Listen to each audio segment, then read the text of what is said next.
Okay, wait, my computer's not working, but you guys might be able to hear me on Twitch. I'm gonna figure it out. I'm coming. I'm figuring it out. I'm figuring it out. We're getting on there. It's like I'm a ghost. I'm talking to you guys from beyond.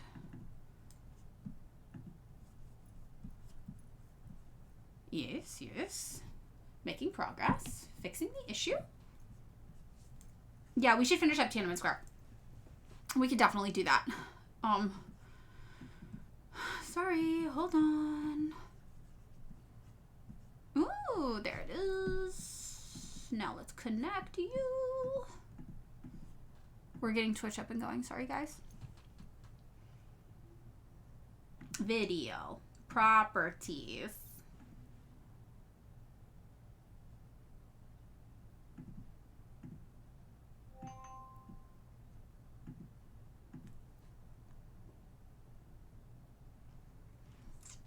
Okay.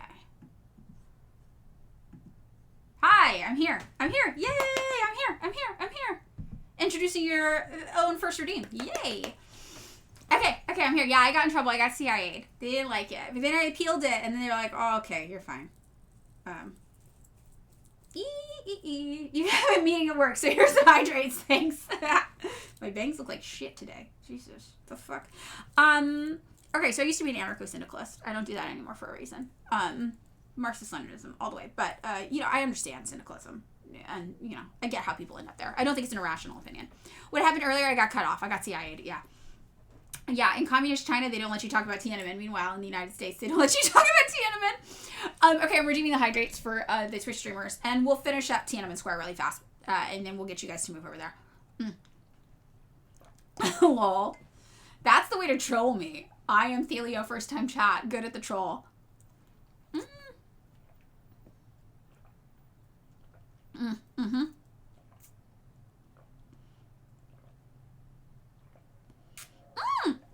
Pickled radish for Stream Quad. Hi, welcome. I don't know what my next color is going to be. It looks like shit right now, I can tell you that. Looks like ass in a handbasket. Okay. So we'll finish up Tiananmen really fast, and we'll do a duel for both of you guys. Okay, so, yeah, they wanted to stage this really violent revolution. You can find interviews with this woman talking about her experiences. She's very, very sad about it. They wanted to overthrow the government, and they failed. Now, the question is, why does the myth persist that people died in Tiananmen Square when we have so much evidence from Western sources even? People being like, nobody died in the square. Well, it's because people died in the streets around the square. Hundreds of people died. And it's estimated that around half of them were PLA members, were police officers or soldiers, from the Chinese government. And the other half were people in this armed uprising trying to co-opt the student protests and turn it around. So it's very, very interesting. I might have a resource doc on Tiananmen Square. I'm going to see where you can learn more about this. If I don't, there are some things you can look up to learn more about this, and I'll tell you what those are. Resources. Let me see if I have a resource doc on this. I never remember what I've made resource docs about when I haven't.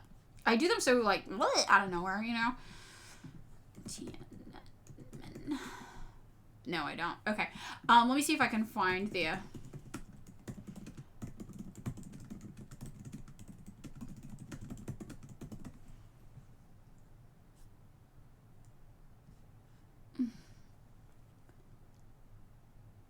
It was Chai Ling is her name. So Chailing. Chai Ling, Tiananmen Square. You can find interviews with her online. So look those up. Look that up. That's interesting. And you can also find No Massacre at Tiananmen Square. I'm going to find some of these things that you can look up. Hampton Institute has a piece debunking the Tiananmen Square massacre. That's a good one that you can look up. CBS published something that titled "There Was No Tiananmen Square Massacre." I mean, this is something even mainstream Western news sources talk about and say, hey, this was not real. So yeah, you can look up a lot of these things. Okay. All right. So, we are going to go over to Twitch. So come join us on Twitch. How many people are on Twitch right now? I feel like not a lot because my live got cut off. So I might have to be on here a little bit more on TikTok. I want it to be bloody. I want them to die. Yeah, it's only 1:28. Okay. So my stream got cut off for misinformation, but then I appealed it and they let it back on. So that happens all the time. Don't have Twitch. You should get Twitch. Twitch is cool. I think Twitch is really cool. So over on Twitch, we do something called Double Down on the News, where we look at stories in the news and we provide the historical context from them, and we talk about them from a left-wing political perspective, an actual left-wing political perspective, not like CNN just all left. You know, it's like absolutely wacky. Yeah, we actually talk about things from a left-wing perspective over there, and we talk about history and how things got to be the way they are. So if things are happening in the news that you are like, oh, this is interesting, but I'm not quite sure what to think about this, we have good conversations about them over there. Twitch is better for that kind of thing also for a couple of reasons. One, long-form content doesn't wrap your brain. You don't have to simplify things down to make them fit in a 3-minute video for short attention spans. You can actually talk about things and provide context and nuance in an easier way. Second, you can show sources more easily on Twitch. So I can pull up things on my computer and be like, look, here's what it says. And you can like literally see that this is what it says, you know? Oh, which is good, which is preferable, I think. To hear, you know, the green screen only works half the time. It crops everything all weird. It's not fucking great. So that's why we say go over to Twitch. It's way easier to learn things. You know, over there, I am going to, you guys over on Twitch, let me know when we get to around 200 people if we get there. I know everything's kooky. Our plan didn't work as usual. But you guys let me know, and I'll keep talking here for a few minutes. We'll give it 150. Okay, it's working a little bit. Yeah, what's your random subject, comrade? Are you going to do more reading and learn what a capitalist social relation is? Why are we doing this? Goofballs. Magneto, Marxism, yes. Kronstadt, 1921. Nicaragua. Okay, what about Nicaragua? Oh, Nicaragua. Okay. So which part of Nicaragua? Nicaragua is big. Should I cry? I'll take off my sweater and I'll cry. People like that. When you show more skin and then you cry or yell. My account on Twitch is Madeline Pendleton as well with no underscore. Yee.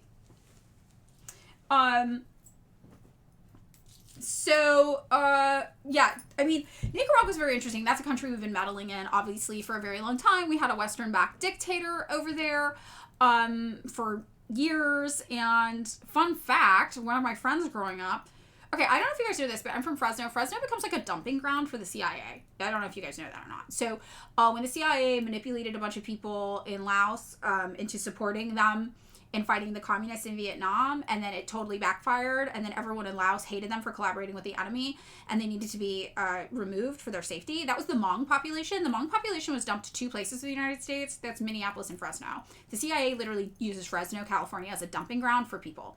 So they also dumped people who had been high up in the U.S.-backed military dictatorship in Nicaragua's government, puppet government. When the coup happened, or the revolution happened to oust the U.S.-backed dictator there in Nicaragua, they took high-up members of the military dictatorship there and dumped them in Fresno as well. So that was my friend's mom. So my friend's mom was a teenager when this happened, and her dad had been high up in the military dictatorship. 171, okay. So she got dumped there. So we have this long history, basically, of meddling in Nicaragua. And obviously what most people know about is the Contras, right? The Contras, who were the drug dealers, kind of gang members who the United States backed to try to overthrow the new socialist government that ousted us in Nicaragua. So yeah, we talked about this in the context of power struggle a lot. You'll see the United States government will overthrow something, and then the people will get mad and take it back, and then we will go try to overthrow it again, and it's this back and forth that goes on forever. I mean, very similar to what we did in Venezuela, very obviously, right? You're from Fresno, Barry Mitchell Smith. I have a Fresno tattoo. I'm from Fresno. Bye, Fig Night Forever. Yeah. So, I don't know. Why did the U.S. take in Hmong people? Because we basically manipulated the Hmong people and got them to help the United States fight against the Vietnamese communists. The Hmong people were a nomadic hill tribe of people in Laos. And when the United States left and lost the war and had to fuck off out of the area, all the people in Laos were like, you collaborated with the enemy. Like, you were the devil. And if you guys don't know, Laos is the most heavily bombed country on earth, per capita or precise or something like that, because of the United States and what we did during the Vietnam War. We fucked with Laos. We destroyed Laos. So the people who were left behind, the Hmong people who had collaborated with the Americans, the people in Laos were like, what the fuck? And they hated them. So the Laos or the Hmong people in Laos asked the United States for protection, and the United States had to extract them for their own safety. Lao. Thank you. Thank you, healthy capitalism. Lao. I always have said Lao. I don't know. So we haven't really started yet a mad scene. We're still recruiting, so you're good. So, yeah, but that's, we brought them to the U.S., and, yeah, Minneapolis and Fresno have large Hmong populations. So much that when I left Fresno, I was confused. I was like, why aren't there Hmong people here? Like, what the fuck's going on? And I had no idea. I learned about it afterwards. He doesn't talk about it? Yeah. I mean, yeah, it was pretty bad. Pretty horrible. Yeah, we're still recruiting from the TikTok crowd. 183, it's working. People are trickling in. Okay. So, are Hmong hated in Laos today? That's a good question. I don't know. I'm not really sure. You're at Hmong New Year? Cool. Yeah, very, very cool. Coming back to Fresno anytime soon. Probably, I really want to take my partner to Fresno. I want to show them Fresno because I love Fresno. So we'll see, maybe. Yeah, angry. Okay, I need to get angry. Okay, I'm going to start rage baiting, you guys. So I'm going to start to get really, really mad. Mark says, Kimishiro, I liked your day 1 explaining communism, more simple terms every day. I think that day 100 is going to be people strong together. People together make boss scared. People together rule over boss. I hope. It's just going to be kill boss. Okay, talk about DPRK. Yeah, let's talk about DPRK. That'll make people mad. We'll really get people over there now. That'll be good. Who do we support in the Viet-Sino War? I really hate that China got so mad at everybody and started calling everybody revisionist. I think that was actually really bad. I don't like that happened. I don't like the Sino-Soviet split. I think China was... I mean, they weren't wrong. Look what happened to the USSR. They weren't wrong, I guess. But I'm glad they're not like that anymore. It's pretty funny. Okay, question. Yes, question. I'll answer questions. Ask me your most controversial questions here, and then that will get people over to our Twitch stream where we force them to learn things. How do you live with yourself knowing there are children being eaten? What? Are you talking about the Epstein files? Are you talking about the Epstein files? Oh, Ukraine. Ukraine's good. That's a good one. That'll really get people angry. Praise Drushe. Yes. I thought they were talking about the DPRK too. I think they're talking about the Epstein files. I used to like Emma Goldman when I was an anarchist. Chinese collaboration with the CIA in order to screw up the USSR in Afghanistan still makes me mad. Yeah, I get mad about China too when they did that. I don't like that. I'm not into that. What's the best source for learning about the DPRK? I have a resource list in my Linktree. I think it's good. Yeah, I don't support the Ukrainian Yahtzee regime. Shocking to nobody. Shocking to everybody. The Persia question, I don't know enough about Persia to be able to have a free-form conversation with you about Persia. I'm just, I can't answer any questions, so I'm just going to answer the ones that I'm like, oh yeah, I know about that enough to just like, bleh about it. I can do that. Do I think white Americans are capable of class consciousness? Yes, I do. And weirdly, I think the white conservative Americans are probably more capable of class consciousness than white liberals are. So, there's an email to Epstein about how 9... Shut up. I'm going to look. 9/11. Love for me to expand on gun control. Yeah, if the power has the guns, the people need the guns. And I formed my opinions on gun control. Okay, so you guys know this, but when I was an anarchist, I thought I was just a weird anarchist. And I thought I had a bunch of ideas that were very me ideas, right, that other people didn't have necessarily. So I thought I was just a weird anarchist. Turns out they were just Marxist-Leninist ideas all along. Okay. But one of the ideas that I had that wasn't necessarily, I guess, an anarchist idea or whatever, but I was talking about gun control years and years and years ago, and it was after reading Angela Davis's autobiography.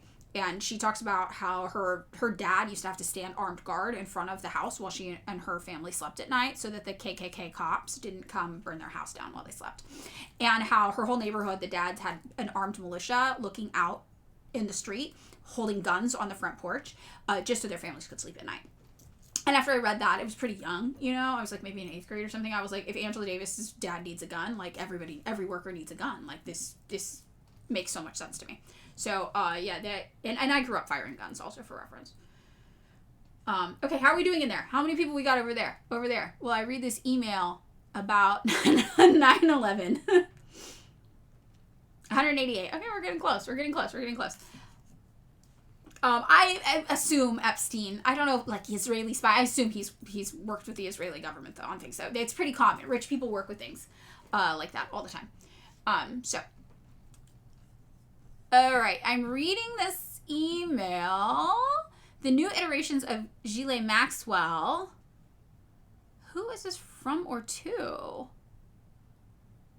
Do you remember when I'd ask you what your daughters do for a living, especially last night, Mr. Beckler's Most Friday Nights Go? Yes, they are new iterations of Ghislaine Maxwell. For you, Richard Beckler. This originated from being a former Stone Ridge classmate of his elder daughter, Katie Beckler. What's going on? Okay, this is pretty long, actually. I can't just, like, read this. But I don't know what this is. It's like a mailing list? What is this 9/11 email? Names are redacted. So close to 200. Okay, we're so close. So you guys over here, if you haven't yet, come join us over on Twitch. Twitch is more conducive to learning things. It's not short form content. It won't rot your brain. It's a good community over there. If you haven't used Twitch before, don't worry. It's not super overwhelming. It's pretty easy to use. Ghislaine. Come on over. You can ask questions there. We talk about things. You can learn things. And I will say, if you absolutely hate Madeline Pendleton, yay, 201. The thing you really hate is basic Marxist-Leninist ideology. That's it. I'm not telling you anything unique or special. I don't have crazy or controversial ideas. I have the same ideas that most Marxist-Leninists will have. Okay? So if I seem shocking to you, it's a political illiteracy on your end, right? There's something about politics you don't understand. You don't understand the viewpoint of a wide range of people with left-wing politics. Arguably one of the most popular political ideologies on earth, right?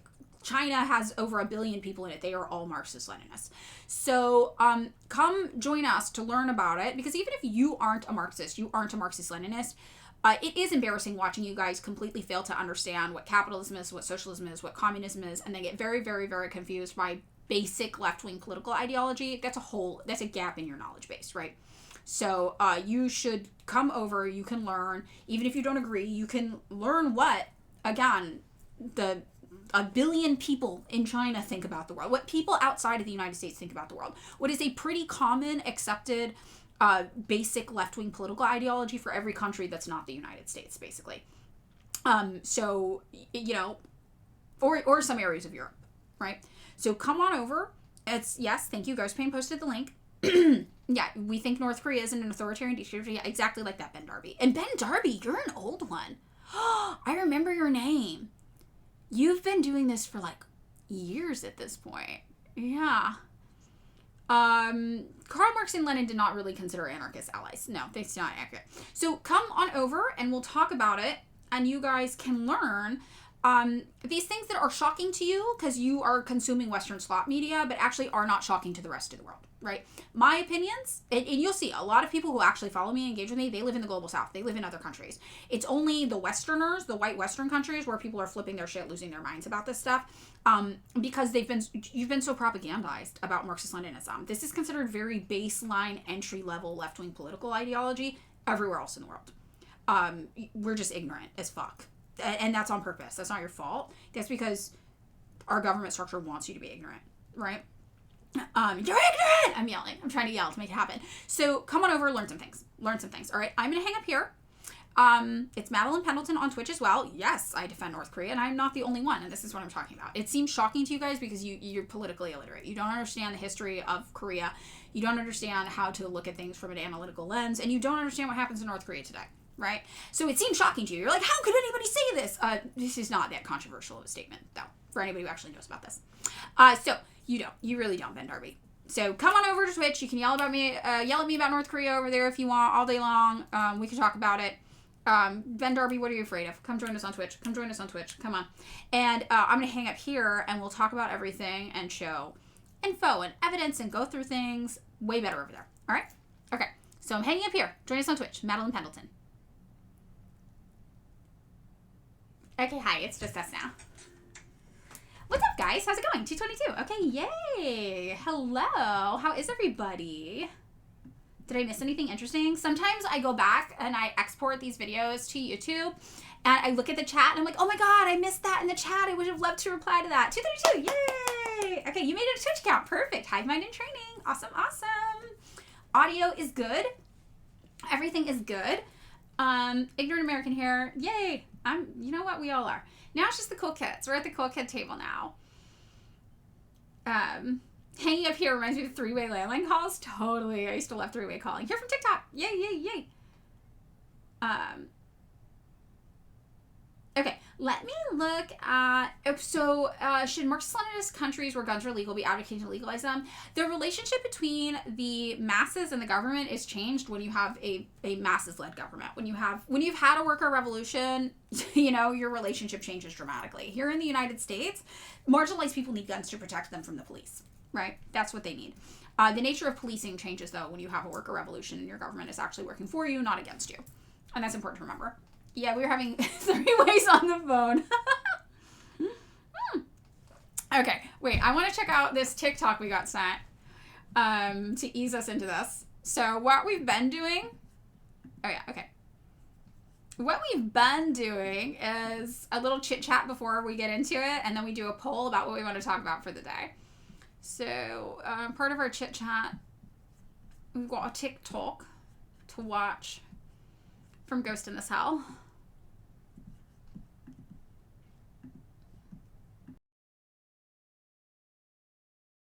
I'm Chinese. I don't believe in God. Oh, I'm so sorry, my bad. May Karl Marx bless you with fair pay, job security, and no messages from your boss after 6 p.m. and on weekends.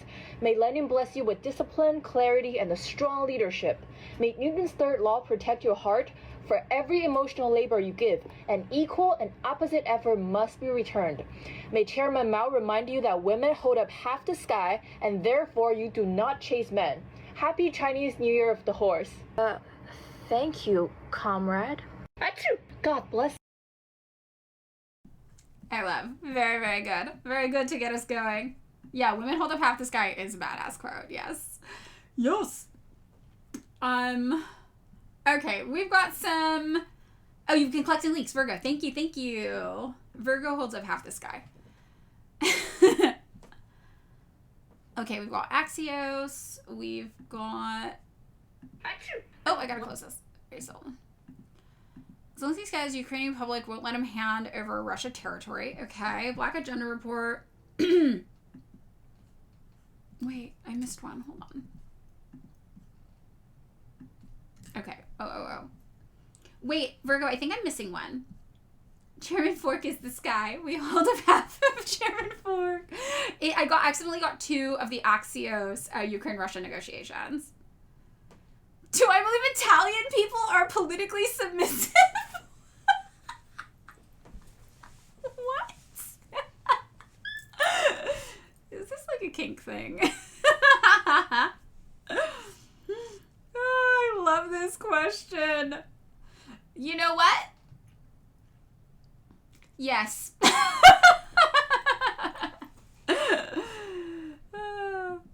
Oh, okay. Thank you, Virgo. Yes, thank you. Fuck it. Why not? Yeah.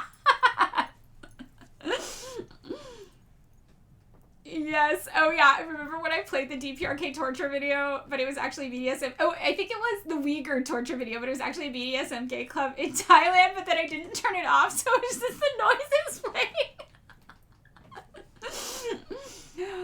The FBI loved that one that way. Okay. Oh, first time chat. S. Mayhem. Type slow but radicalizing women on guns was learning about the shooting Tupac was involved in, where he came across 2 cops beating up a black man, yelled at them, got shot at, and then was able to run to his truck, get his gun, and shoot them both in the ass. Yeah, he would have been fucked. Yeah, exactly. So I'm like, all right, if Black Americans say they need guns, I believe they need guns. First time here. Okay, Ugg Pickles, I guess. Hello. All right, so we have some options today. Does anybody else have anything they want to submit to talk about for the poll for what we're going to go over? So for those of you who are new, we call this Double Down on News. We take a look at current events in the news, and we do a reading from a left-wing perspective. We add context where necessary, and we do a poll in the morning to see what we should talk about. We have 3 things up right now to discuss. We have Somaliland news, we have Ukraine and Russia, and we have Marco Rubio revealing the white supremacy at the heart of Western foreign policy. All of these sound very interesting to me. Cercio has a a contribution that's DOT wants to block transit money to states that aid migrants. I feel like that's pretty interesting. U.S. domestic policy, ICE stuff, immigration. Is this serious? You did not mean kink. Sorry, your English sucks. You're Italian. No, it's fine. I went to Italy and I practiced Italian so much, and then everyone there just spoke English, and I was like, oh, okay. You wanted to discuss fitness as a privilege. Okay, let's talk about that before we get into today's. So I feel like these are going to be our options if nobody else has other submissions. Let me see if I have a submission now. Let me talk about the news today.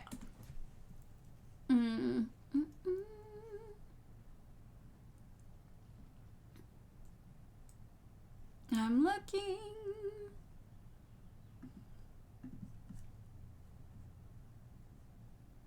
Bruce Springsteen's on an anti-ice tour. That's funny. That's interesting. Very interesting. CPUSA, China's 15... Oh, yeah, China's 15-year plan could be really interesting to talk about. I'm interested in that as well. I was looking through some of that. Okay, we also have how Democrats are feeling about their policy, or their party. And we have Taiwan.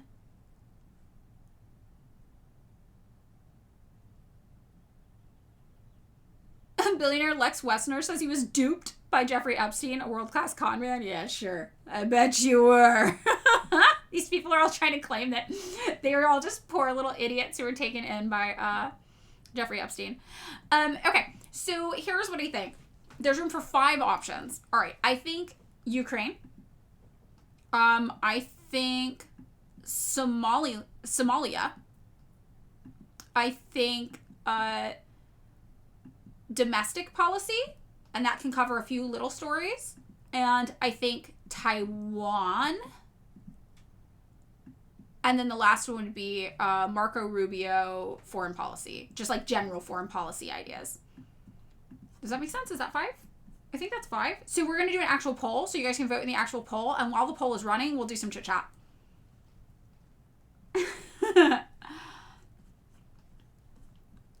And for the domestic stuff, we have Democrats hating their party, the Justice Department not acting like it used to, and the Department of Transit wanting to block money to states that aid migrants. Poll is up. Okay. Everybody do the poll. The poll is up. Okay, yeah. What was your question about fitness as privilege? I think I missed it. Can you say it again really fast? We're going to do a little light chit chat while you guys take time to vote in the poll. Fitness is privilege, so true. You're chronically ill. Physical therapy is expensive. You can't just start exercising without professional help because you'll injure yourself. Yes. As well as your free time is usually you sleeping. Yeah. I will say that when Tunnel Vision had a crazy good year, one of the perks we voted on was to all go to the gym and have personal trainers. And it was, for our whole company, it was $10,000 a month. So I don't know how much that broke down to, divided by 12, I guess, or 13 or something like that. That's how much it cost for all of us. But it was awesome. It was amazing. I felt so good. And then when we stopped having that big, huge artificial boom year, we voted to remove it. So I think that's correct. It is good to be fit, probably. But I'm also not addicted to the idea of fitness like some people are. Very interesting. All right. So while you guys vote, let's look at the CPUSA published on China's 15-year plan. 15-year plan is really exciting right now because that'll put us in 2040, and by 2050 they're trying to be in socialism. So we're getting closer and closer. I think a revolution in Italy is possible. No kink, no BS. I think a revolution is possible. I think revolution everywhere is possible. The Italian communists killed Mussolini. All right, you guys. You got this in the bag. You've got a good heritage and history to draw from. You should be able to pull this shit off, right? Oh, the actual question? What was it? I missed it. What was the actual question? Fuck. Oh, okay. Your biggest thing is how to explain fitness and health from a Marxist perspective to a liberal that is resistant to accepting that it's not moral failing to spend the little free time you have resting rather than going to the gym. Just different strokes for different folks. As a Marxist, I'm like, you think Trotsky was out there fucking bench pressing? Do you think that guy was out there? Think about that, what that man looks like with his old glasses. You think he was out there fucking doing deadlifts and shit? I don't think so. I don't think so. There's different rules. There's different rules for all of us. But Mussolini was a communist, Rosita.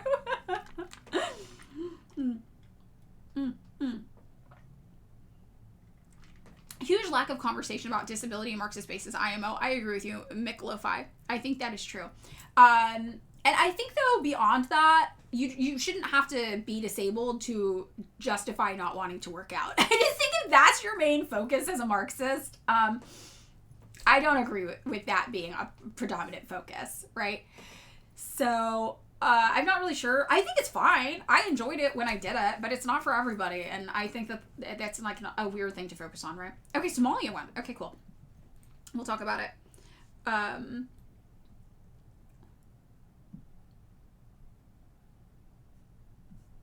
All right.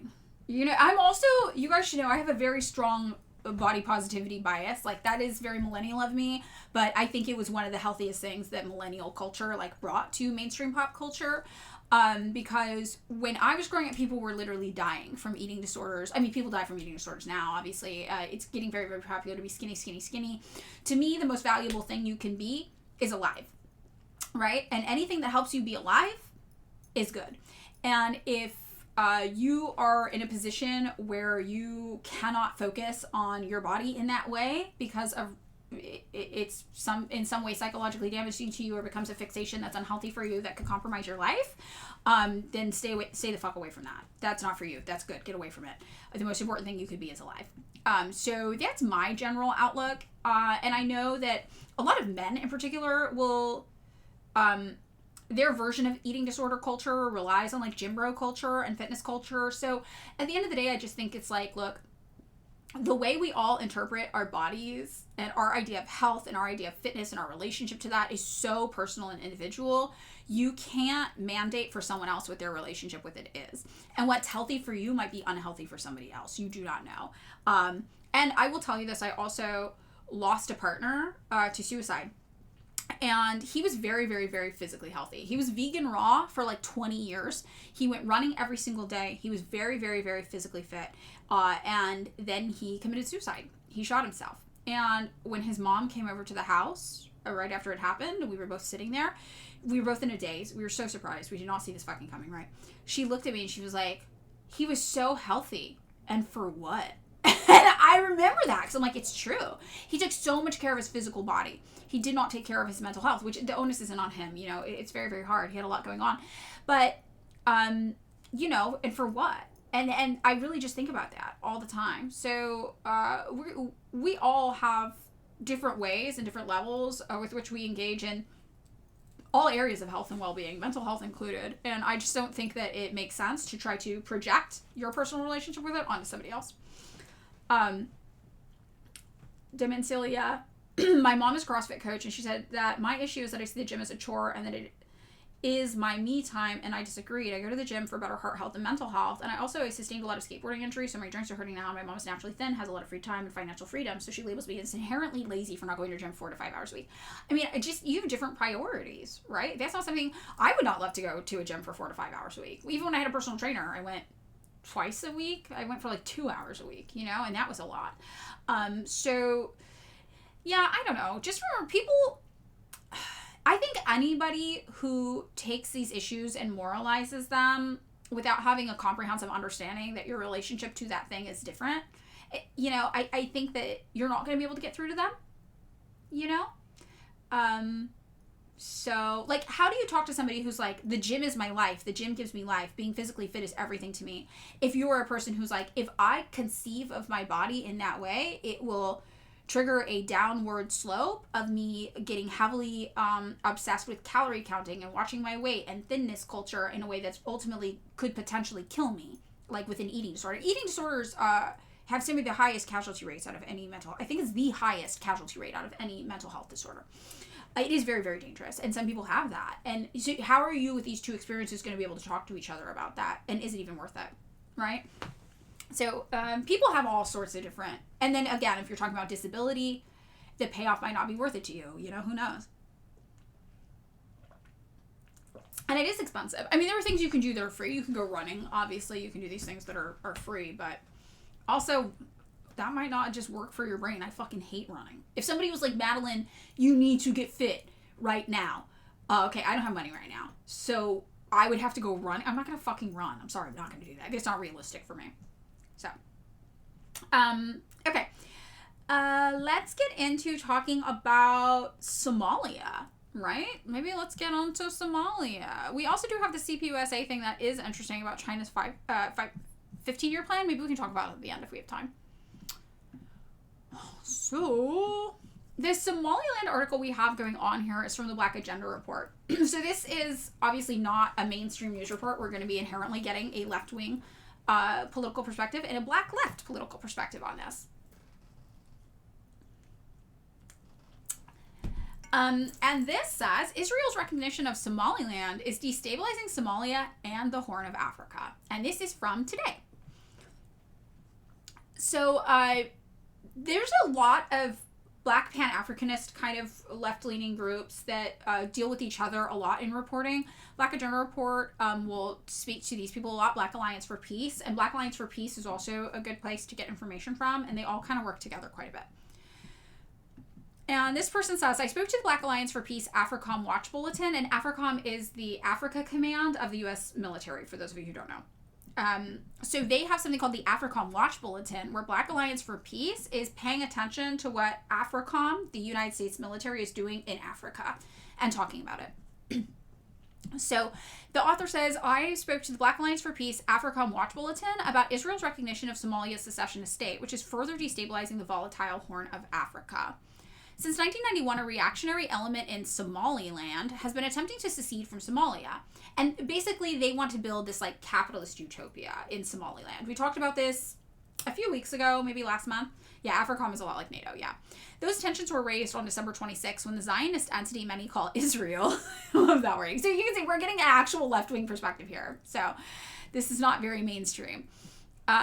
When Israel recognized this effort, its intent is to have a place to which it could permanently expel Palestinians from their rightful homeland and, along with the U.S., gain a stronger military hold in the region. The entire international community has condemned this move, with the exception of the U.S. AWB spoke with longtime independent journalist Ann Garrison about the situation and the ramifications of Somaliland's secession going forward. So this is what we're going to get into. Yeah, I remember when that happened with AFRICOM citation. It's absolutely wild. As a Somali, most of us are very, very against Zionism. What you see on social media is a small minority of people. Thank you for sharing that. First time chat. You'll find that that's pretty common in the West, right? We will take a small subset of people in a place whose political opinions align with the United States, with Israel, with the Western world, and we will blow their opinions up and put them everywhere and be like, see, everyone wants it. Everyone wants it, and it's not a small minority of people. Same thing with Taiwan. It's 4.3% of people in Taiwan want an independence movement from China immediately. We blow those opinions up and make you think that that's what everybody wants. And that's why liberalism relies on this idea of just listen to X voices. Listen to Somali voices, because they know that the Somali voices you are going to get served by the media up in the limelight, forefront and center, are going to be the ones that agree with them. And they make sure of that. So that's why they tell you, don't trust us. Listen to Somali voices or you're a bad person. And it's like, well, which Somali voices? Who? Who are these people and why am I getting access to those opinions specifically above all else? Same with Venezuelans, exactly. Same with Iranians, right? Same thing. Yeah, the Zionist entity known as Israel, so the artist formerly known as Prince Vibes. So, I think that's important to know, and thank you for sharing that. So Ann Garrison and Black Alliance for Peace are talking here. And Black Alliance for Peace says, for those unfamiliar with the complex history of the current situation in Somalia, talk about 2 to 3 factors and events one could start at to get up to speed on the current tensions. And for those of you who might be new here, if you look back through my old video on demands and my YouTube videos, we talked about this, I believe, at the end of December. It's one of the first kind of things we did when I was first getting familiar with Twitch. So there should be a video about that as well here. So Ann Garrison says, Somalia receives so little media attention that it's often hard to know where to start, so I'd actually like to talk about 4 sectors. First, Somaliland, the secessionist state within Somalia, no longer exists within the colonial borders of British Somaliland. Maps published by the New York Times and other corporate media show Somaliland within those borders, but that just indicates their ignorance and indifference to Somalia's recent history and facts on the ground. It's typical of their ignorance and indifference regarding Africa as a whole. Stretch and posture check, stretch and posture check. I'm stretching, I'm posture checking. The secessionists based in Hargeisa, the state capital, still control roughly half of the former colony. But nationalists won the other half in the Las Anod conflict, which took place between early February and August 2023. There were hundreds of deaths, thousands injured, and over 200,000 displaced before nationalists prevailed and raised the Somali national flag above their new capital, Las Anod. Oh, hydrates. Really? Okay, we're doing it. 1, 2, 3, 4, 5, 6, 7, 8.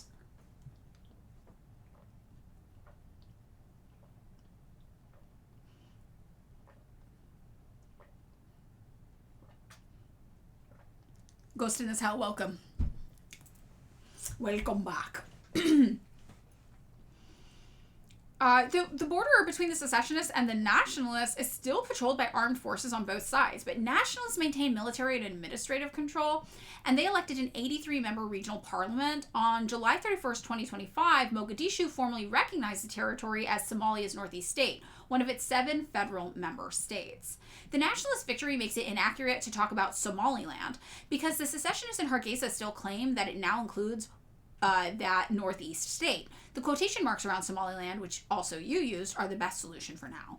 Israel has made obscure Somalia a hot topic, the African frontier of Greater Israel. Somebody in the chat mentioned Greater Israel also, and again, for those of you who don't know, let's look it up. Greater Israel is the territorial ambitions of Israel. They want to expand. Sorry, this is really low res, so maybe for you guys, if you're on your phone, it's not so bad. But yeah, this is, I mean, and you can look at it. It covers Iraq, Kuwait, Syria. This is what they want to do. I am fork. I just got distracted by a squirrel outside. I was like, ooh, squirrel. Okay, so that is what they're talking about when they talk about the Greater Israel part, the African frontier of Greater Israel. It is Somalia. So it came out that Jeffrey Epstein and his associates had sick and twisted designs on Somaliland, particularly Berbera Port, but it's still very little interest in the Somali people and the whole going on. So let's take a look at this. And we're going to take this little detour momentarily to discuss this. Epstein emails show Somaliland eyed for water and finance products.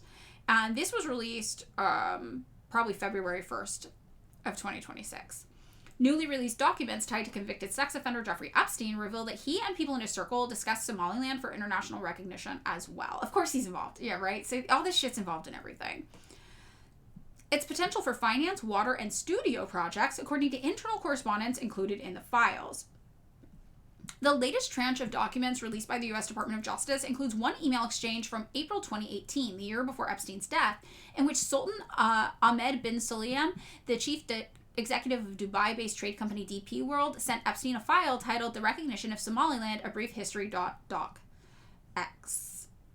I know, right? I'm very mean for Other emails dating back more than a decade show that Epstein's associates also explored Somaliland's economic potential, particularly in water exports and financial services. In 2012 email from an individual who described himself as owning a water company, the sender wrote to Epstein, "My water company could start really soon and fast as there are huge water reserves, untapped and clean, near port city of Berbera, direct access to Saudi market, easy to ship, minimal transport, again, Somaliland, water sources already mapped, etc." Doesn't this remind you guys of the water thing in Greenland too? Remember we were talking about Greenland and they were like, we got a luxury water company. And it's like, is there something we don't know about all these rich guys starting these weird fucking water companies as a tool of neo-colonial expansion? Or are they just really into bottled water and think it'll sell? That's wild, right? They're trying to drag Greenland icebergs to Dubai. Luxury water.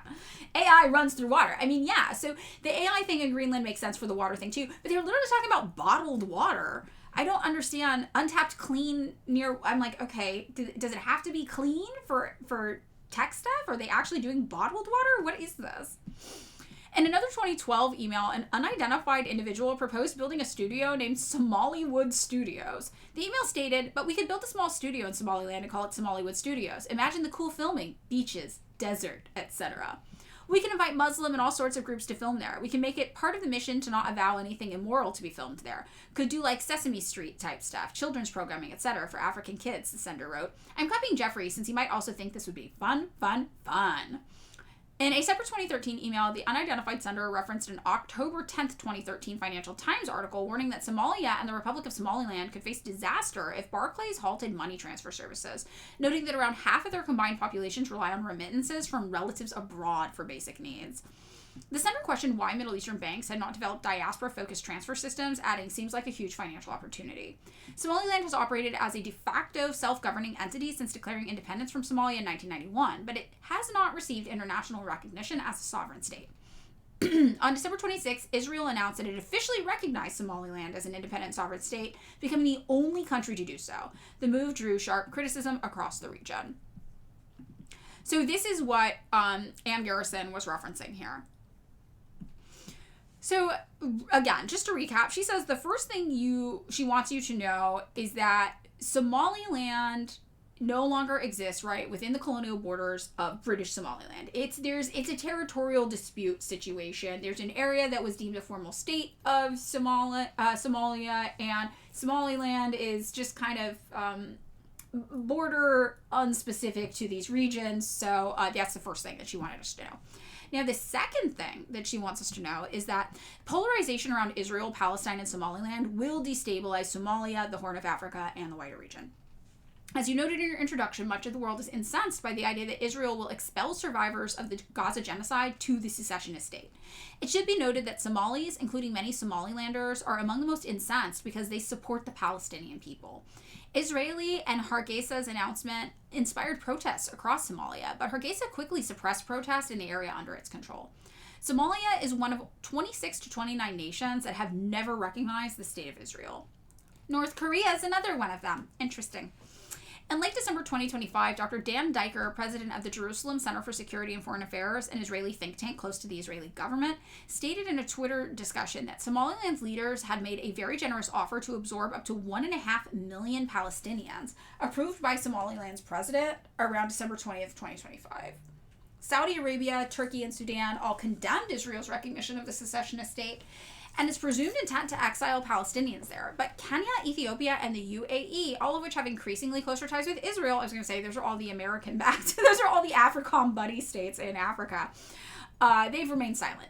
In Kenya, Israel has an outsized presence, including military cooperation. Its embassy is the largest in Nairobi. Ethiopia has traditionally supported Palestine, but it abstained on recent UN General Assembly resolutions, most notably on the September 18th, 2024 resolution, demanding that Israel end its unlawful presence in occupied Palestine. It welcomed Israeli Foreign Minister Gideon Sa'ar in Addis Ababa in May 2025 as the genocide continued. When a Zionist collaborator offers to absorb Palestinians, that sounds dangerous. It does. The UAE are signatories to the Abraham Records, normalizing relations with Israel, along with Bahrain and Morocco. Sudan also signed, but its signatures become irrelevant since the Gaza genocide and the Sudanese civil war began. The UAE has also been a large investor in both Somalia and Somaliland, but Somalia has canceled all of its lease agreements with the UAE and expelled it from the country since Israel recognized the secessionists. Somalia and Saudi Arabia have signed a military cooperation agreement to counter Israel's recognition of Somaliland. How will the U.S. respond to its Gulf allies lining up on either side of this? With regard to Israel's move, the U.S. has said that Israel is a sovereign nation with the right to recognize whomever it pleases.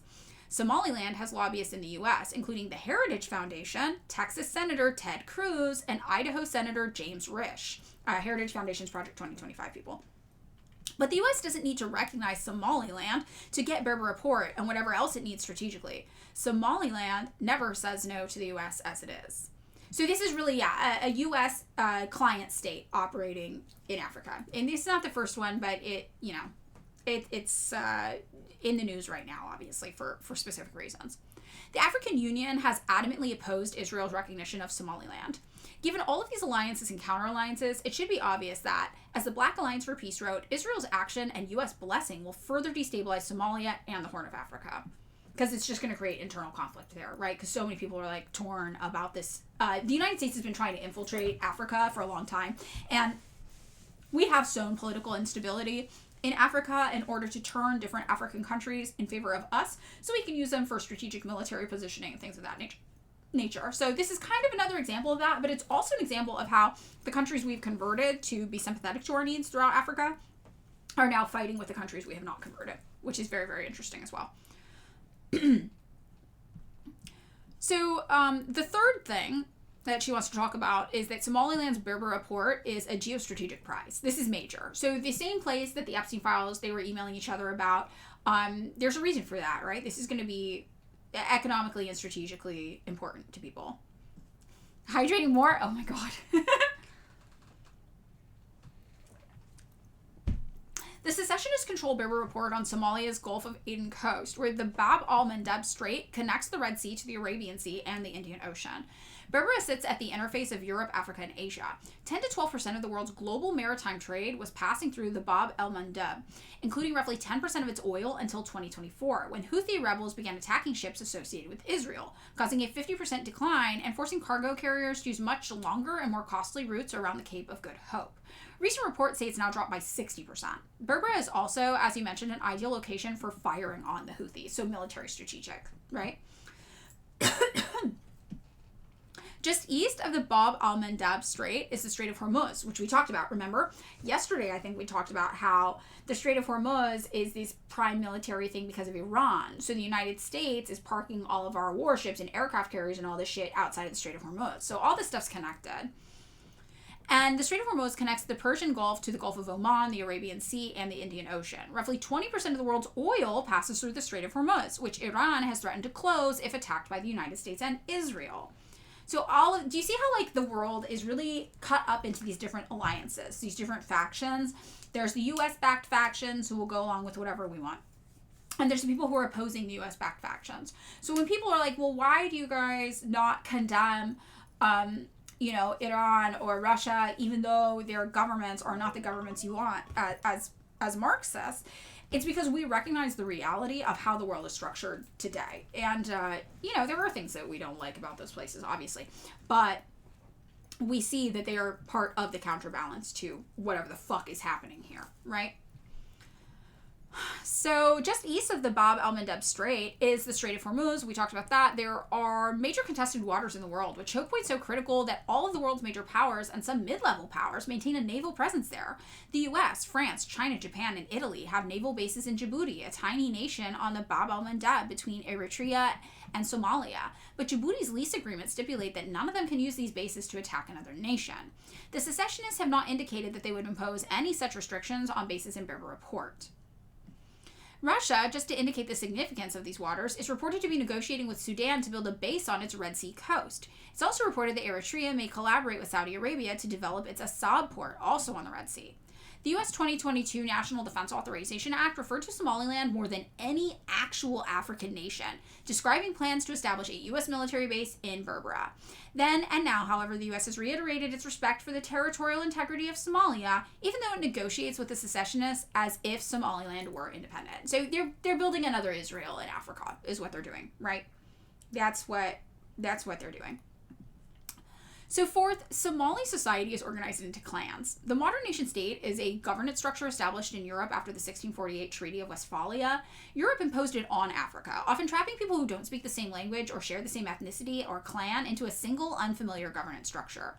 Somalia is almost unique in sub-Saharan Africa in that its people speak the same language and share the same culture. Many Somalis also speak English or Arabic, but Somali is most widely spoken throughout the country. Clan competition for resources is the primary source of conflict. The future of African nations divided by ethnicity, like Sudan and South Sudan, depends on whether they can forge a national identity that supersedes ethnic identities. Somalia's future depends on whether it can forge a national identity that supersedes clan identities. A passionate Somali identity has at times emerged in conflicts with Somalia's neighbors, Ethiopia and Kenya, because Somali populations were included within these nations' unnatural colonial boundaries. The dream of one Somalia has inspired border wars, including the Ogaden War with Ethiopia and the Shifta War with Kenya, but at the same time, clan conflict divides Somalia internally. The Isaac clan controls the prized Berbera port in Hargeisa, and many Somalis call it a one-clan enclave. In 2011, this is Black Alliance for Peace now, in 2011, South Sudan was severed from the formerly unified state of Sudan, becoming the newest recognized sovereign state in the world. Needless to say, its recognition did not bring any more stability to the region as espoused by the West. In fact, the opposite continues to this day. So what we're really looking at here is the divide and conquer strategy. The West loves it when unfriendly countries divide and break away into smaller countries, and one of the new smaller countries is sympathetic to us. That's what we love. That's our divide and conquer strategy. We use that all the time. Balkanization is like an example of that working really well for us, very obviously. And again, as I've told you, my analysis of what's happening in Russia and Ukraine is that the United States is trying to do that as well. But instead of establishing the breakaway areas of Ukraine as their own independent nation, we just want them to get absorbed into Russia, because whatever, Russia already fucking hates us, who cares? So when we look at things happening like Somaliland or this, independence movement, South Sudan, this is playbook what the United States loves to see and loves to make happen, places where we feel like we can't take over everything. This is why it was so important to us for Taiwan to stoke a separatist movement there, to try to stoke a separatist movement in Xinjiang with the Uyghurs, to undesignate the East Turkestan Islamic movement, that is a separatist group, a fringe separatist extremist group operating in Xinjiang and other countries, to undesignate them as a terrorist org. We like a separatist movement. We want that to happen if it's in a place where we don't necessarily vibe with what's going on 100%. That's good for us. And, that's also, unfortunately, what happened in Korea and Vietnam when we divided these areas in half and we said, okay, fine, we'll lose you losers in the north who are all weird commies anyway, and we'll just stick to the south and we'll take over there. Divide and conquer.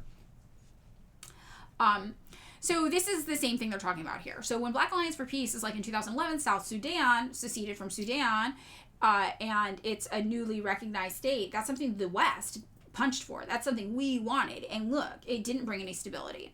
So Black Alliance for Peace says, can you compare and contrast the two situations? What could we learn from the West's playbook under the Obama administration with Sudan facilitating that split? And I just want to make sure I'm calling her Anne. That's correct. Yes, Anne. So Anne says, first, I recently did a long interview with Ahmed Kabalo, Sudanese editor of Sovereign Media, which is posted on the Black Agenda Report YouTube channel. That's the best source I can recommend for understanding Sudan and South Sudan right now. As to the balkanization of Somalia, Sudan, South Sudan, or any other African nations, they called that balkanization, right? It's often promoted by outside powers like Israel in Somalia. The UAE's proxy, the Rapid Support Forces, RSF, is fighting for a second partition of Sudan, which would make the new partition a de facto UAE colony. Larger states are better able to defend themselves militarily and to develop more resources, playing to regional strengths. But size is, of course, not enough in itself. Popular organizations have good leadership, and that's a prerequisite. Nigeria and DRC are large, but they have neither, and they are among the most exploited nations in Africa.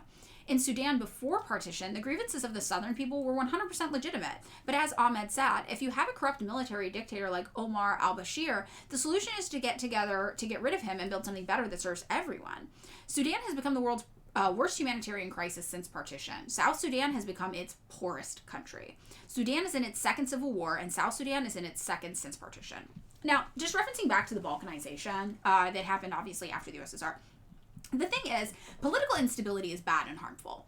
Political instability creates opportunity for different groups to try to raise their status or come to power. It creates ongoing conflict. We see that it's bad for people. Just like when the USSR was disbanded, we saw the power vacuum left. That instability there was catastrophic. It took years and years and years off of people's lifespan in the region. It literally killed people.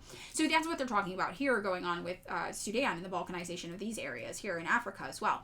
This does not bring stability. It's not like these breakaway states go do their own thing and then everything's hunky-dory. It creates a weird power vacuum. It creates political instability. It creates opportunity for other groups to rise up and be like, well, I want a piece of something.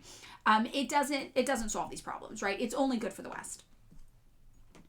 So she goes on and says, larger states better able to defend themselves. Yes, yes, yes. Sudan has become the poorest country. Okay. And then Black Alliance for Peace says, in the Black Alliance for Peace statement condemning the recognition of Somaliland, it refers to the current Somali government as comprador. Can you talk about how the Somali federal government has been complicit in creating the pathway to this point, even though it officially opposes the move? And this is something that I think when we've talked about this in the past too, it's like Somalia's position on Somaliland is interesting. Somalia's position is interesting in general regarding the West, because it seems at times to be conflicting. In Sudan, General Abdel Fattah al-Burhan, despite his responsibility for the current war, can at least be seen as the defender of Sudan's sovereignty. Somalia's president, Hassan Sheikh Mohammed, doesn't seem to defend anything but enriching himself and his family staying in power.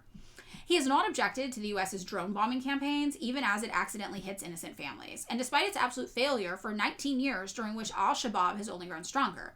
With regard to the secessionist state's promises to militarily collaborate with the U.S. and give it full access to Berber Port, he has claimed that he's the one with the right to give it all away.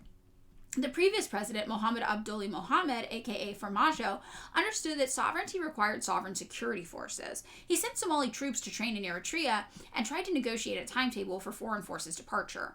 President Hassan Sheikh Mohammed squandered the forces trained in Eritrea on feckless missions and made no attempt to expel foreign forces. So Black Alliance for Peace then says opposition to terrorism is the most common pretext for the militarization of the Horn of Africa. To the degree such entities such as Al-Shabaab do exist, who funds such groups and why? And Anne says Al-Shabaab taxes and otherwise extorts funds from the population in areas that they control and extorts wealth in other areas via threat.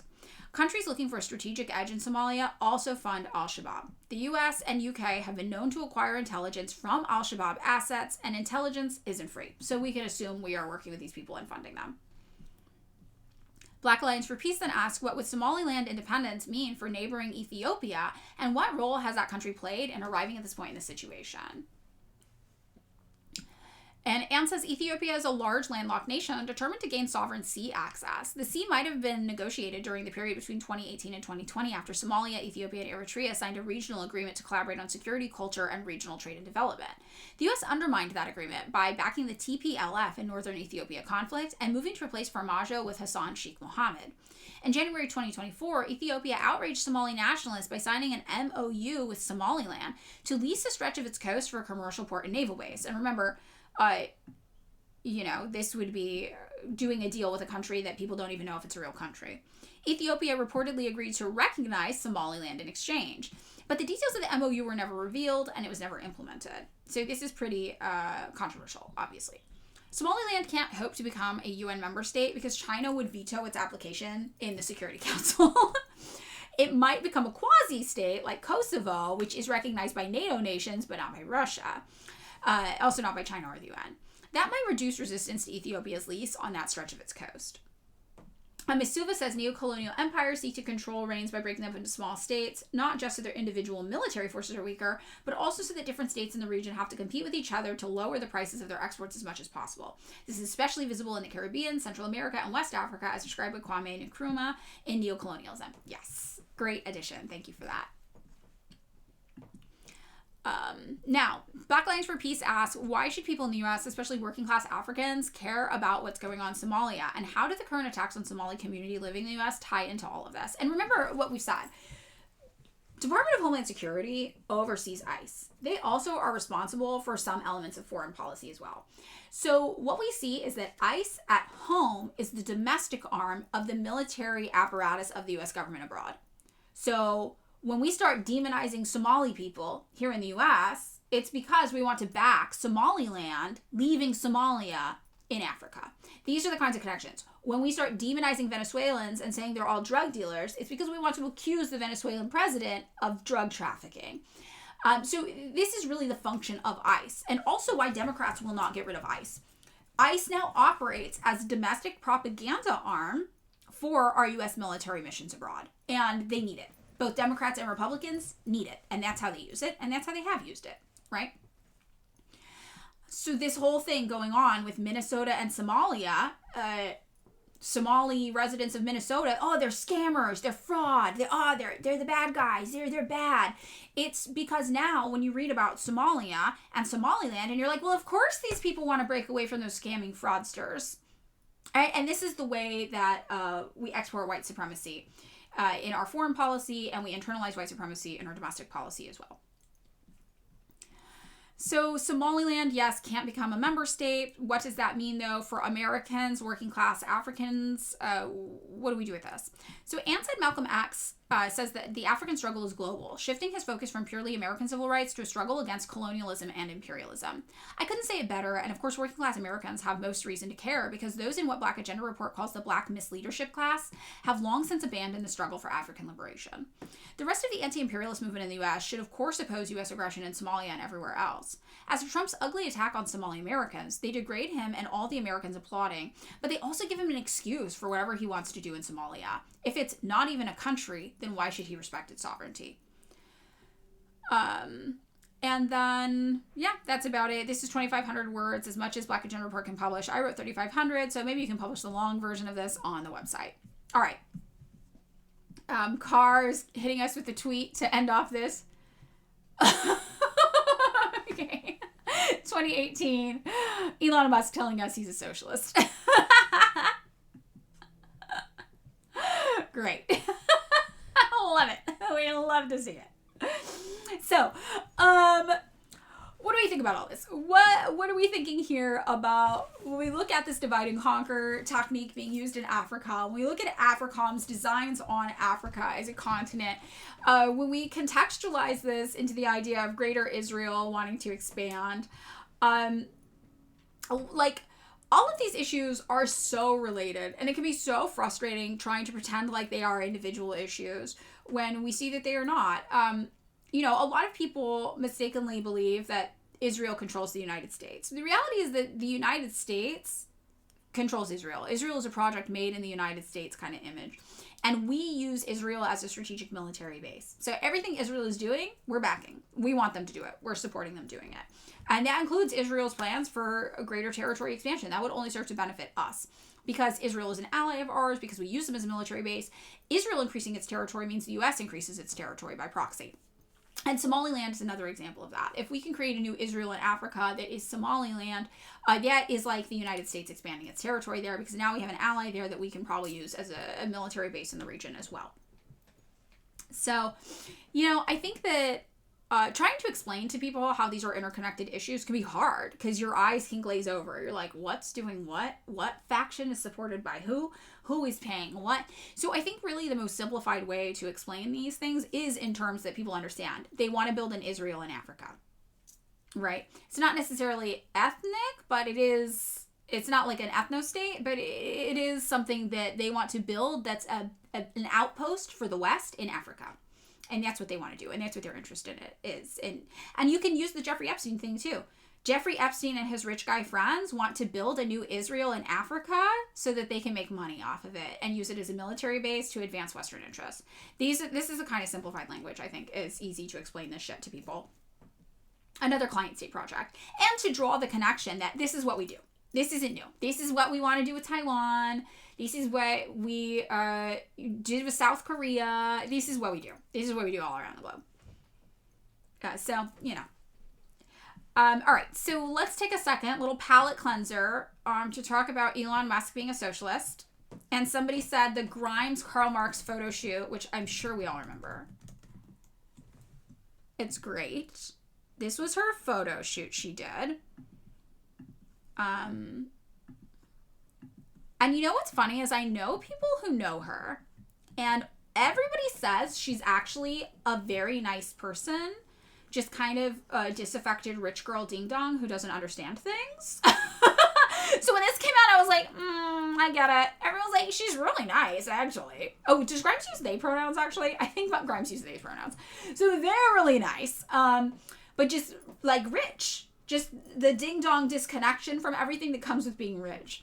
So and when I saw this, I was like, I bet you bring Grimes around a group of rich people and Grimes starts talking about Karl Marx and they're like, yeah, you're quirky. Grimes probably does have the best understanding of Karl Marx out of all the people they hang out with, you know? So there you go. So this makes sense to me that Elon Musk around the same time is on the internet calling himself a socialist. These two people in whatever weird rich people bubble they live in, sure, man, you probably are. I don't fucking know. Yeah, it's like a counterculture thing. And I think they do it for cultural capital to be like edgy. Like, yeah, totally. But I could definitely see Grimes working Elon on this and being like, no, you are a socialist, really just say it. Just like Grimes was like, no, you actually do care about trans people, I know it. But it's like, no, babe, no. Also, do you guys like that I have Elon Musk blocked? I didn't even remember doing that.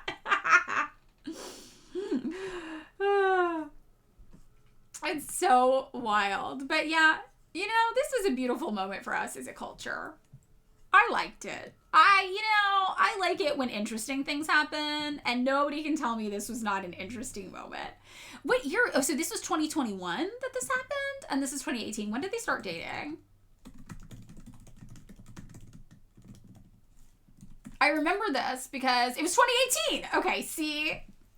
So this is the era. This is a little Grimes in the life. Marish, Grimes was hanging out with Pussy Riot. Okay. I'm under the impression Pussy Riot is a CIA op. I have no evidence for this claim. I'm speculating wildly and irresponsibly. I'm fed jacketing Pussy Riot. So this would make sense to me too. I might be wrong.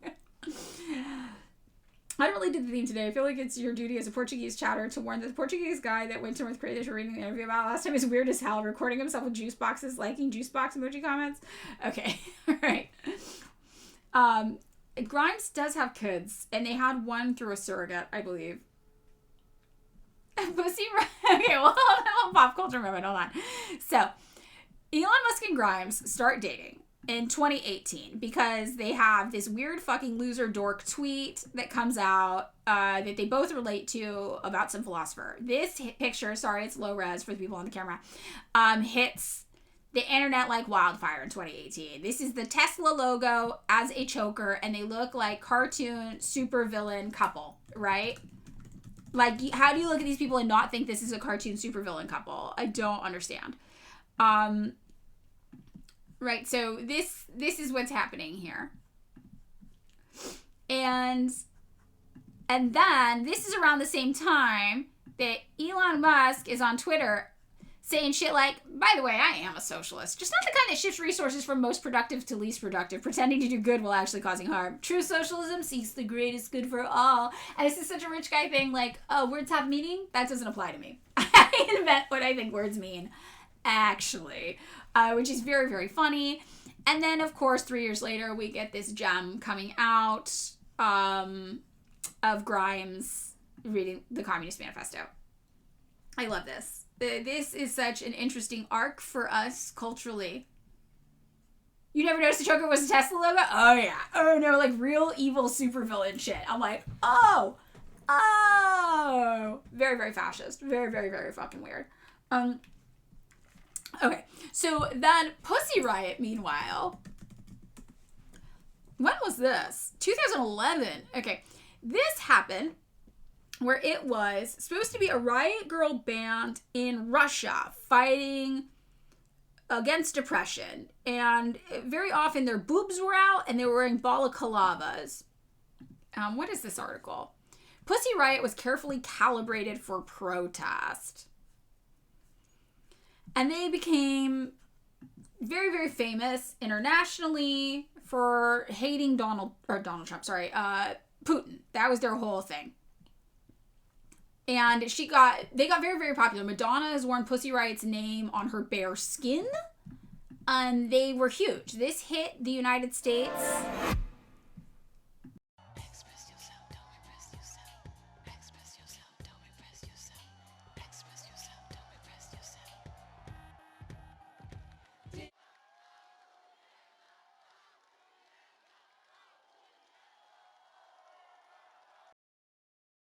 And that was in Moscow to show support for Pussy Riot.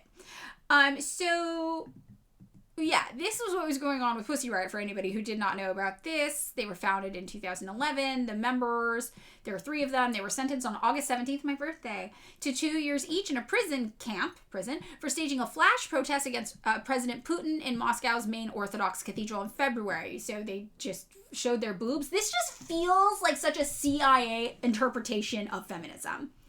One of their songs was in the movie Bullet Train. Okay, I love bad action movies, so I unfortunately love the movie Bullet Train. It's horrible. It's very, very entertaining. So, yeah, they were just, it was just like boobs and balaclava. This is what I remember. And it does feel like a very intellectually truncated or stunted idea of gender liberation, right? That's your birthday, Hemo Pizza? That's wild. No, nobody has my birthday. That's so cool. It does feel like that. So that's why I was just like, but it's not like regular people aren't sometimes politically short-sighted and ding-dong. Revolution is when show boob. I mean, I guess revolution isn't when not show boob. For sure, why not? Show your boob, whatever. Politically neutral on the boob and the things. I have the same birthday as Lil B the bass god? No.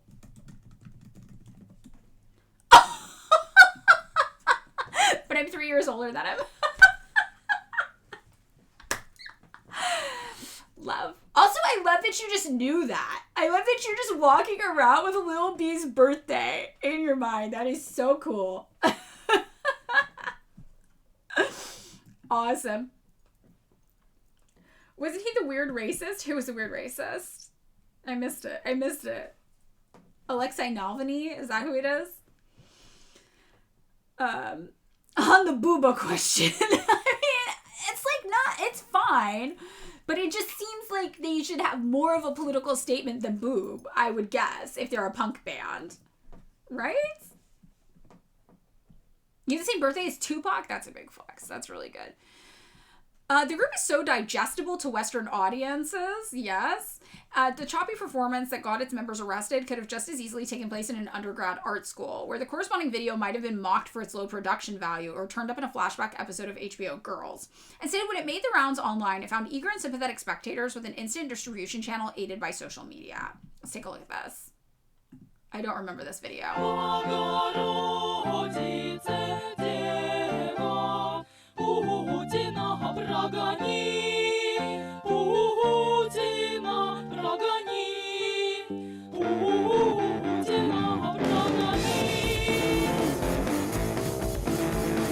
Черные рясы, золотые погоны, все прихожане ползут на поклоны, призрак свободы на небесах. И пройдут в Сибирь каталог.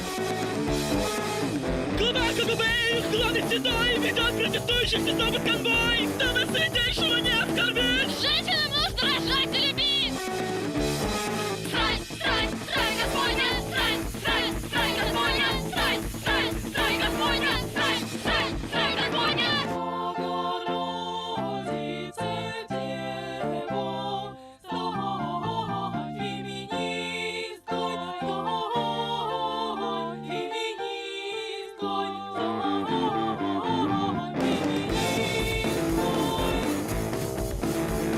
Церковная хвала пронизших вождей, крестный ход из черных лимузинов, в школу к тебе идет проповедник. Иди на урок, принеси ему денег. Подряд гудя и верит в Путина, лучшему богу, сука, верил. Поезд дело не заменит митинга. В протестах с нами Пресвятая Дева Мария. Страсть, страсть, страсть Господня, страсть, страсть, страсть Господня, страсть, страсть, страсть Господня, страсть, страсть, страсть Господня.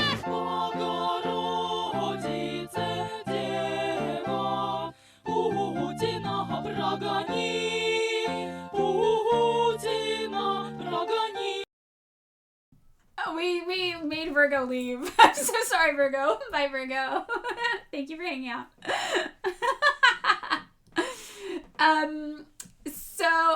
Yeah, this was Pussy Riot. And somebody said this feels like what Ned thinks punk is. Yes. Those poor nuns. Yes. And it's weird because it doesn't really feel like...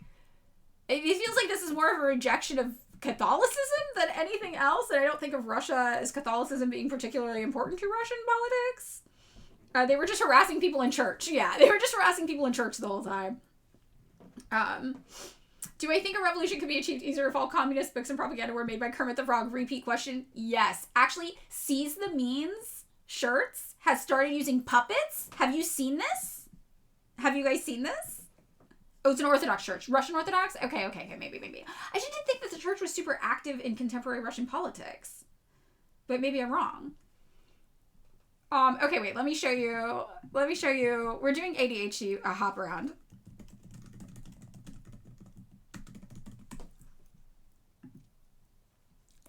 Okay, so Seize the Means shirts has started basically using these puppets to talk about politics. We'll watch one. Hold on.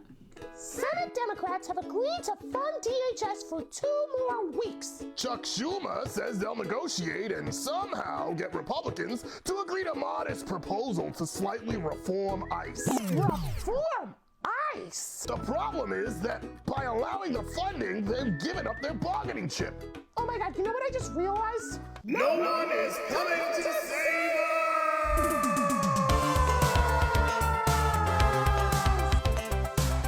Masked men are kidnapping children, disappearing people into concentration camps, and executing anyone that tries to stop it. But Democrats think giving them body cameras is gonna fix this? Seriously? Among Democratic voters, an overwhelming 76% 86% want to abolish ICE. The base is clear.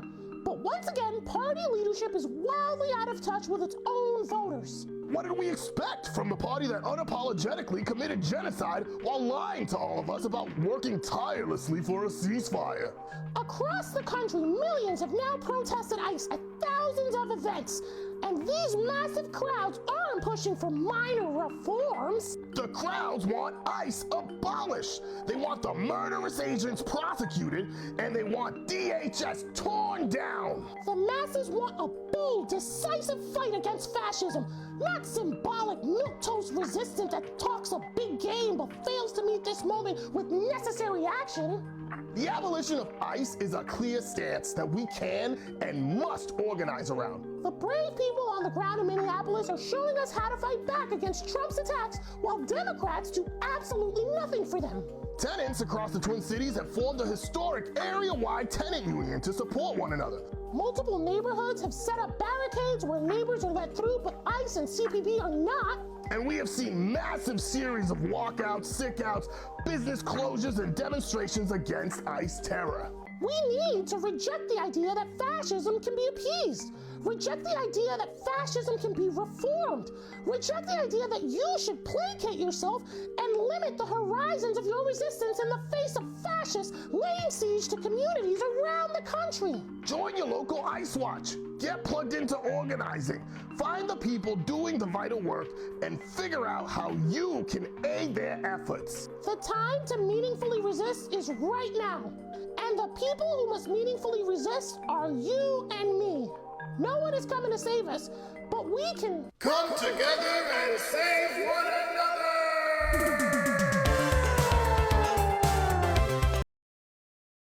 Okay, so that's art, obviously. So yeah, I think that Kermit the Frog could get some traction, is what I'm telling you. Yeah, they're great. I really, really loved it. It's great. Soviet Street, somebody said. Yes.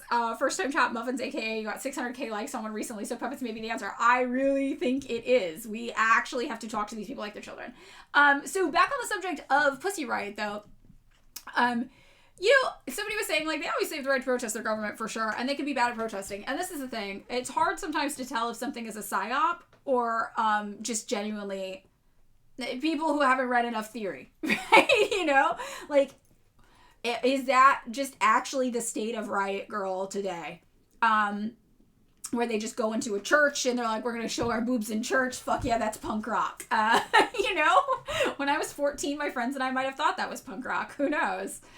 But also, it's, it's very weird to me. I thought it was weird. And now they're kind of like, I think some of them live in LA and they're kind of like celebs around LA. Like, one of them had a wedding in LA recently, and I know some people who went to it and stuff. So, who knows? Very, very DIY, as everybody said. Paul McCartney, Bjork, Peter Gabriel, and many other performers expressed solidarity, as has Amnesty International. They love the CIA. Kathleen Hanna, a founder of Riot Girl, saw in Pussy Riot the movement's future. Although called a punk band on TV, it's not quite right to consider Pussy Riot as musicians yet. Instead, these women belong squarely with art provocateurs and thinkers like Judith Butler and Guerrilla Girls, the anonymous rabble-rousers who took on the sexist art establishment only to be welcomed into it. Pussy Riot's unapologetic court statements revealed an intellectual and philosophical rigor, and its earlier efforts with the art group Voina offered even more brazen forms of dissent. Okay, so they don't even make the music. Oh, Bjork always does this. Bjork and Free Tibet. You know, I think Bjork is just like a nice person who's really gullible. I know. Fork. Fork, bork, bork. Fork, bork. And they're friends with Grimes, and we are full circle. Wait, is that real?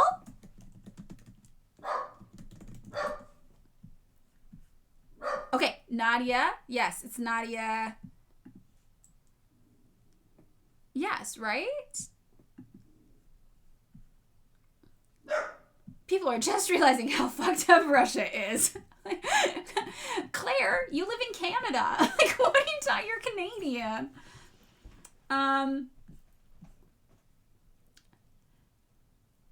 So she said the whole situation made her feel depressed when they were arrested. She added, I think what's being done, like Madonna and people going over there and performing, is all we can really hope for. This is Bjork is Gen X Grimes. Yes. Scots, but didn't grow up rich, and is Icelandic, so a little cooler than Canadian. Bjork was a free Tibet girly. Yup. Which is interesting. But I actually do love this statement from Grimes. All we can really hope for is to go sing and dance in Russia. That was her approach. She's like, this is all we can really do. Younger people are better. It's going to be a matter of time before things die off, but it's still a really racist, homophobic place.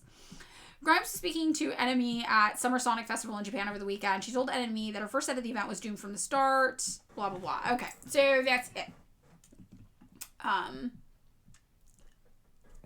Just a major celeb walking around Iceland. I think, Bjork, like I said, I think she's just gullible. Like, I don't think the Beastie Boys who put on the Free Tibet concerts in the United States are CIA. I don't think they were paid. I think they really were just like, oh, the poor Tibetans. Like, I think they're just gullible. We also have the closing statements here. They were charged with hooliganism motivated by religious hatred. So it was a religious crime. So it was more of a statement about religion, right? Than it was about the actual politics of Russia, which is interesting. Oh, they sang Our Lady chased Putin out. So it was both. Okay, so it was both. Got it. In a country that was willing to stick a secular court on a religious cause, Pussy Riot are true revolutionaries. Nonetheless, it was not until they delivered these closing statements that their supporters and opponents heard what these three brave women stand for.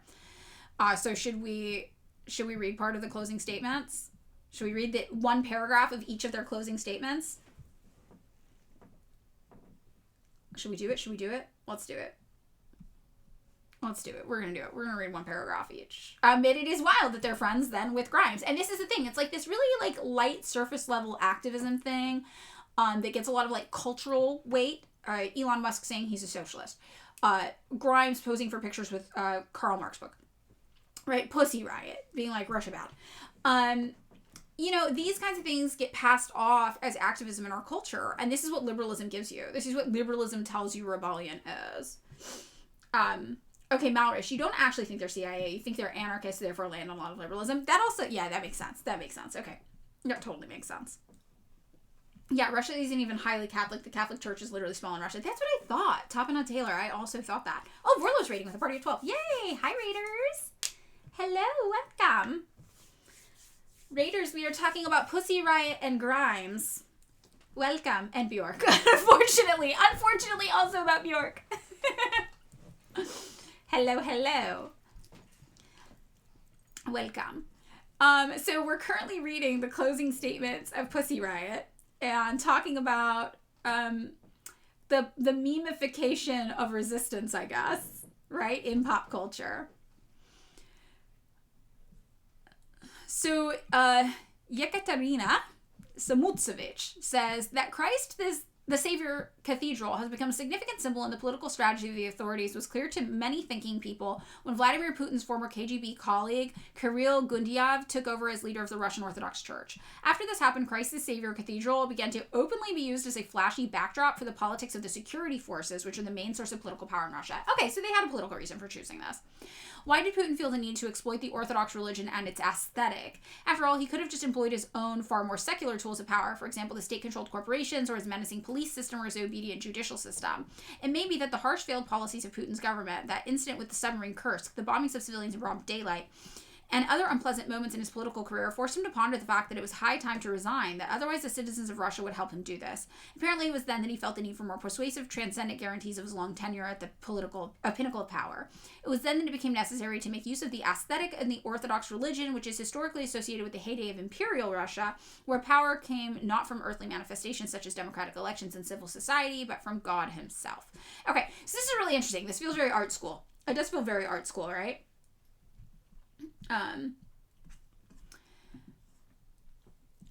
Then Maria Alyokina said, the current government will have occasion to feel shame and embarrassment because of this trial for a long time to come. And each day is embodied a travesty of justice. As it turned out, our performance, at first a small and somewhat absurd act, snowballed into an enormous catastrophe. This would obviously not happen in a healthy society. Russia as a state has long resembled an organism sick to the core, and the sickness explodes out onto the open when you rub it against its inflamed abscesses.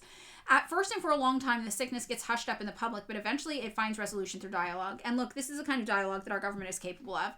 The trial is not only a malignant and grotesque mask, it is the face of the government's dialogue with the people of our country. To prompt discussion about a problem on a societal level, you often need the right conditions and impetus. But, like, what is the actual thing they're calling out? Just Putin bad? Like, what is the actual political message here of Pussy Riot? This is my question. They're talking about psychiatric committing people and psychiatry.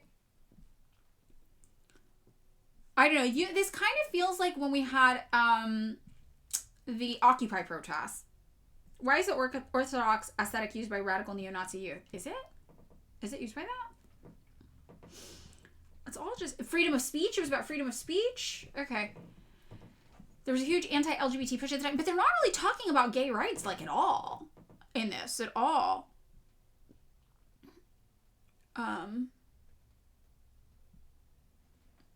It's very fascinating.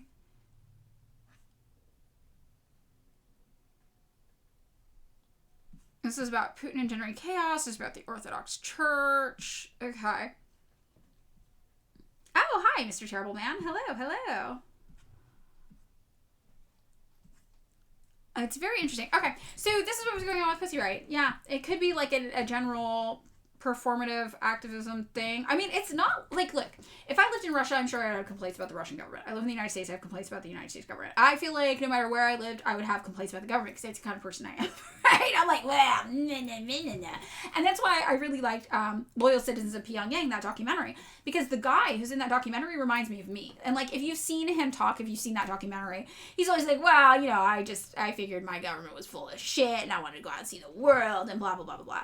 So, you know, it's totally fine for people in these countries to have critiques of these things. I think probably what I am picking up more on here is the same thing that made me dislike the Occupy movement here in the United States. To me, the Occupy movement was disorganized, chaotic, lacked clear objectives. It seemed fruitless in a lot of ways to me, the Occupy movement. And I found myself very frustrated with the Occupy movement when it happened. And this is probably a similar frustration. I hate an aimless, scopeless, just general unrest without a goal, without a rallying message, without something you're fighting for specifically. And I feel like that's what I'm picking up on from that. So somebody was like, oh, anarchism, you fall back on a lot of liberalism.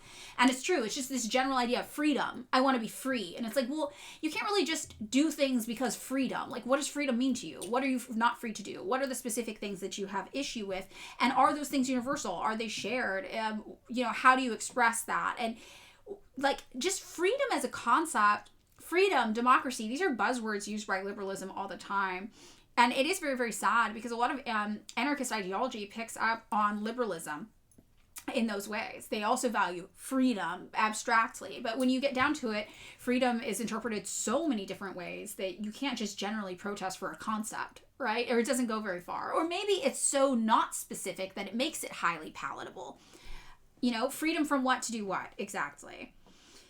So it's very, very fascinating. I don't know. I'm just always turned off by these things specifically. And I was really turned off from the Occupy protests. I hated the Occupy protests because they were so aimless and unspecific, right? And I say that as a person who usually is pretty politically engaged. Paraphrasing Lenin, it's natural for a liberal to speak of democracy in general, but a Marxist will never forget to ask, for what class? Right. You want the freedom to be ruled by American corporation. Yeah, like, what kind of freedom are we talking about here? Right? That's a quote, not a paraphrase. It was dead on. Dead on. Okay, great. Cool. So that was our little foray into pop culture. How we got there from Somaliland. Oh, because Carr showed us the tweet when we wrapped up Somaliland. We still have a little bit of time. We can get into something else. Do you guys want to talk about domestic stuff really fast? Or do you want to talk about Ukraine, Russia? 2008 Occupy Wall Street protesters. Yeah, the 2008 were just like, we're mad at the 1%. And it's like, okay, so then what do you want to do? You know? What, like, okay, why? Why are you mad? We'll do domestic, Ukraine, Marco Rubio. I'm not running a poll, so just yell it in the chat. The Virgo, our poll mod, is gone. David Graeber kind of started it. He was an anarchist anthropologist, right? So basically a bunch of people just showed up to vaguely protest wealth inequality, I guess. An honest assessment reveals that the Occupy Wall Street movement failed to live up to its revolutionary potential. We do not bring an end to the influence of money on democracy, overthrow the corporatocracy of the 1%, or solve income inequality. But this is the thing. It's like, I think you have to be advocating for something specifically, not just being like this bad, right? So I think that's the difference between like a liberal protest and a Marxist protest. A liberal protest might be like, ICE bad. ICE is bad. A Marxist protest will be like, we're calling to overthrow ICE, to abolish ICE. That's what we're calling for. We have a specific thing in mind. We have a goal in mind. We have a material thing we're working for. Abolish ICE, right? Not just ICE bad. And I think that that's kind of like this. It's like, wealth inequality bad. And you're like, okay, so how do we make that an actionable item? What's the action item from this? Yeah, you have to be... I know you're mad at... You have to be, we're going to watch this TikTok in a second. You have to be both against something and for something, right? And I think that's my thing with Democrats that I run into a lot is I'm like, or not Democrats, sorry, anarchists. Like, I know what you're against. What do you stand for? What do you want to build? What does that look like? So, you know, they didn't really go anywhere, no. And I think they didn't go anywhere because they were so unspecific. And also, a lot of people they interviewed for this did not have media training. They were not diligent about only letting people with media training speak. So the people who really took up the limelight on this who were interviewed were real ding-dong sounding. I don't know if you guys remember this. They were just like, what are your goals? What are you calling for? And they're like, we don't need to call for anything, man. So you'd be on the news saying this shit, like, we just like are. And you're like, oh my fucking God. Oh my God, anarchist movement. Okay. You know, it's very, very frustrating. But I feel like that's why so everybody's talking about in the chat the No Kings protest. I think that's why so many Marxist-Leninists go there to recruit disaffected libs. They'll go and they'll see liberals there and they'll be like, yeah, do you want to do more than this? Let's get you into a socialist org. Let's get you actually invested in trying to build something. Let's change. So, you know, I think that's why people go there. Bordiga and lasagna. I see you yelling about this. Very, very fascinating. Okay, let's watch this little Ghost in This House send us a TikTok palette cleanser.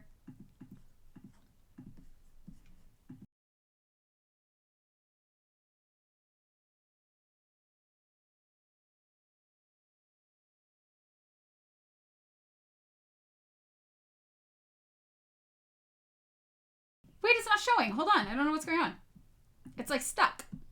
It's stuck. I have to update it. Hold on.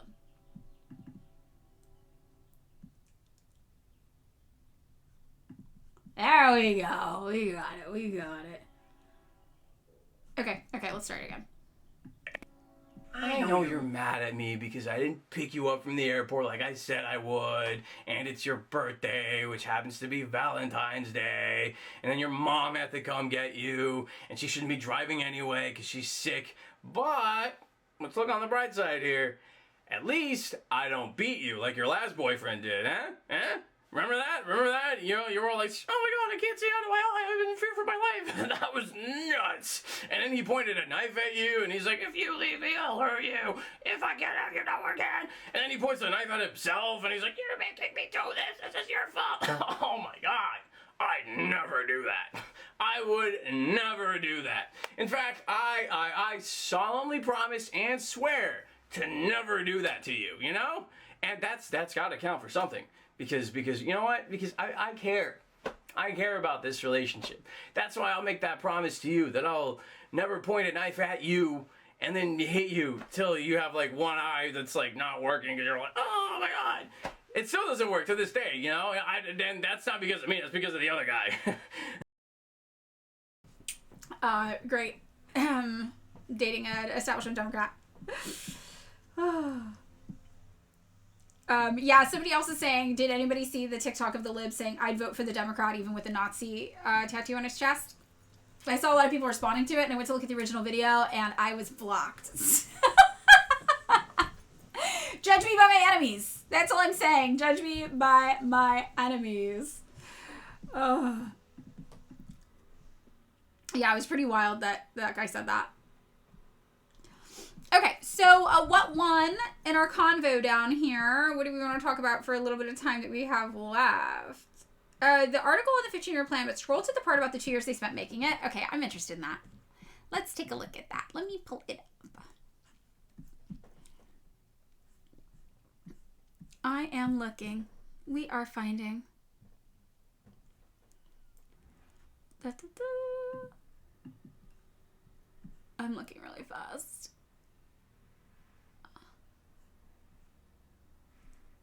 Let's read, starting at the history of the 5-year plans. Is that maybe where it is? Okay, in Russia. Everybody's talking about Russia. Okay. All right, let's see. The history of the 5-year plan. So everybody knows the context for this is that China just came out with its 15th 5-year plan.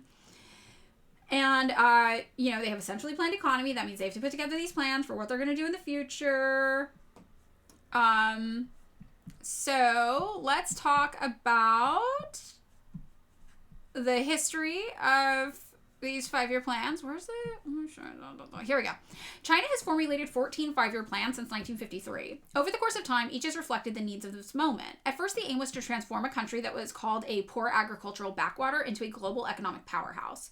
The idea was to compress centuries of Western economic development into decades.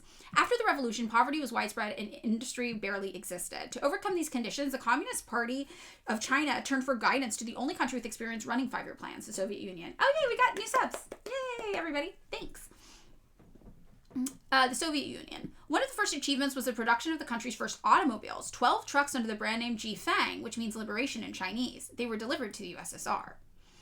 The early plans centered on economic growth. Their primary focus was industrialization. Following the Soviet model, their goals were highly centralized and centered on state-owned enterprises. At the same time, people's lives improved. Life expectancy rose from 40 in 1950 to 65 in 1980. Per capita income increased by over 4 times in the same period. In 1978, under the leadership of Deng Xiaoping, the country undertook a program of opening up and modernization. The 5-year plans reflected these changes. In addition to economic goals, there was equal emphasis on social development. Areas such as science and technology, education, culture, healthcare were incorporated into the national goals. No longer did the government micromanage industrial output. By the 21st century, emphasis shifted. Environmental problems such as air pollution and the need for clean water were made priorities. China began its transition to a green economy. By the 2020s, the government had pulled hundreds of millions out of extreme poverty and fully built a moderately prosperous society. What had started as an economic roadmap now is a vision of nation building. And this is true. China is leading the world in green energy right now. So we're in our 14th 5-year plan that just ended from 2021 to 2025. And they were focusing on the green economy. And the new 15th 5-year plan here, the process for it started 2 years before it went into effect. Led by the CPC Central Committee, each planning cycle is like a well-tuned engine with many moving parts. As one group of the party leaders remarked, we should gather wide-ranging input through forums and discussions, field studies, solicitation of opinions, and other means. Using such activities, we will pinpoint problems, draw on fresh experiences, make our plans more targeted and practical, and build consensus. Furthermore, the implementation process should be promptly refined in line with the comments of all parties involved. The document was built through extensive consultation and democratic deliberation. Today, it was inspired by large part from the input of Xi Jinping. His methodology fuses the central leadership with a vast institutionalized process of mass consultation, a principle he champions as unifying top-level design with asking the people for advice. This is a core tenet of what the party calls whole process people's democracy. It was also stressed by the Central Committee that law-based governance in all respects is of great significance for developing a more sound system of socialist rule of law with Chinese characteristics and for building a socialist country under the rule of law at a higher stage. Now, something I think is really interesting is the way that people talk about DPRK today is how they used to talk about China. They'd always be like, it's a dictatorship, they don't have democracy, they don't have democracy. They have such direct democracy in China that most Americans' brains would explode if we witnessed it. And one of the things Chinese people will sometimes say is like, oh, America, yeah, you have freedom of speech, okay, you have freedom to critique your government. And then do they do anything about it? And Americans are always like, what? And people from China are like, yeah, do they do anything? After you critique the government, do they change it? Do they fix it? Do they listen to you? And Americans are like, no. Why would they do that? But that's because that's what they're used to in China. Yeah, you critique your government and then they fix it. That's what happens.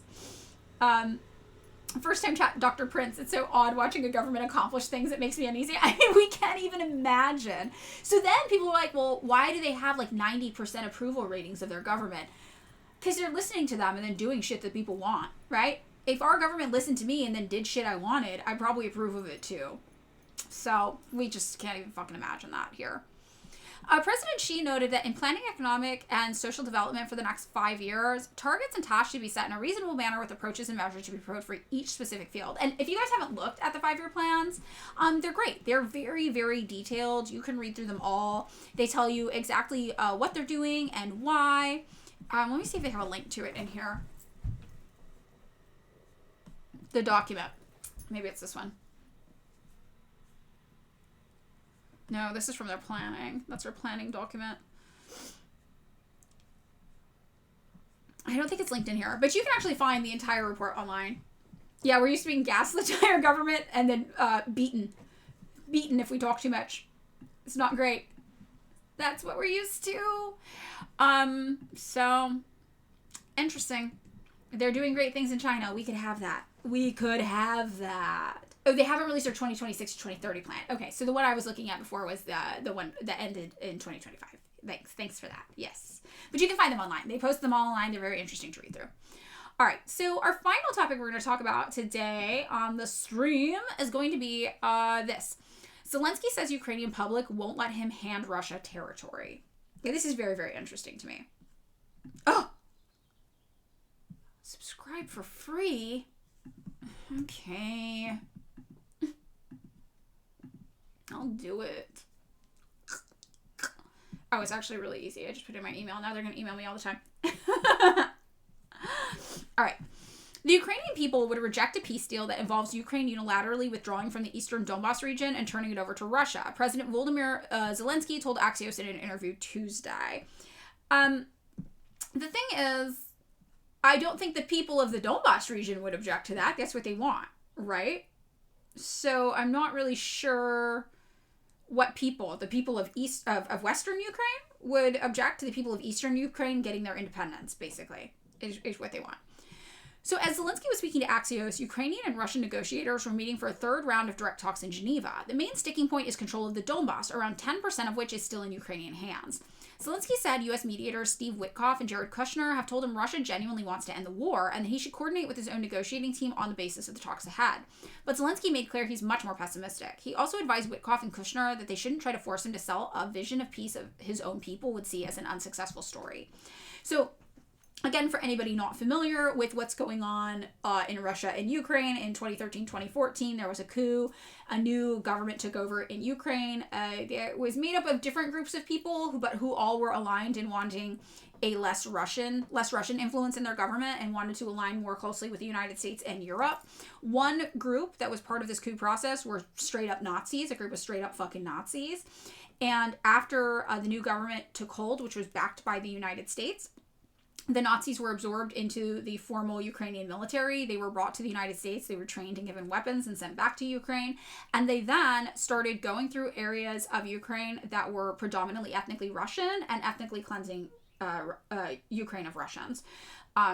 So it was very, very gnarly. People in the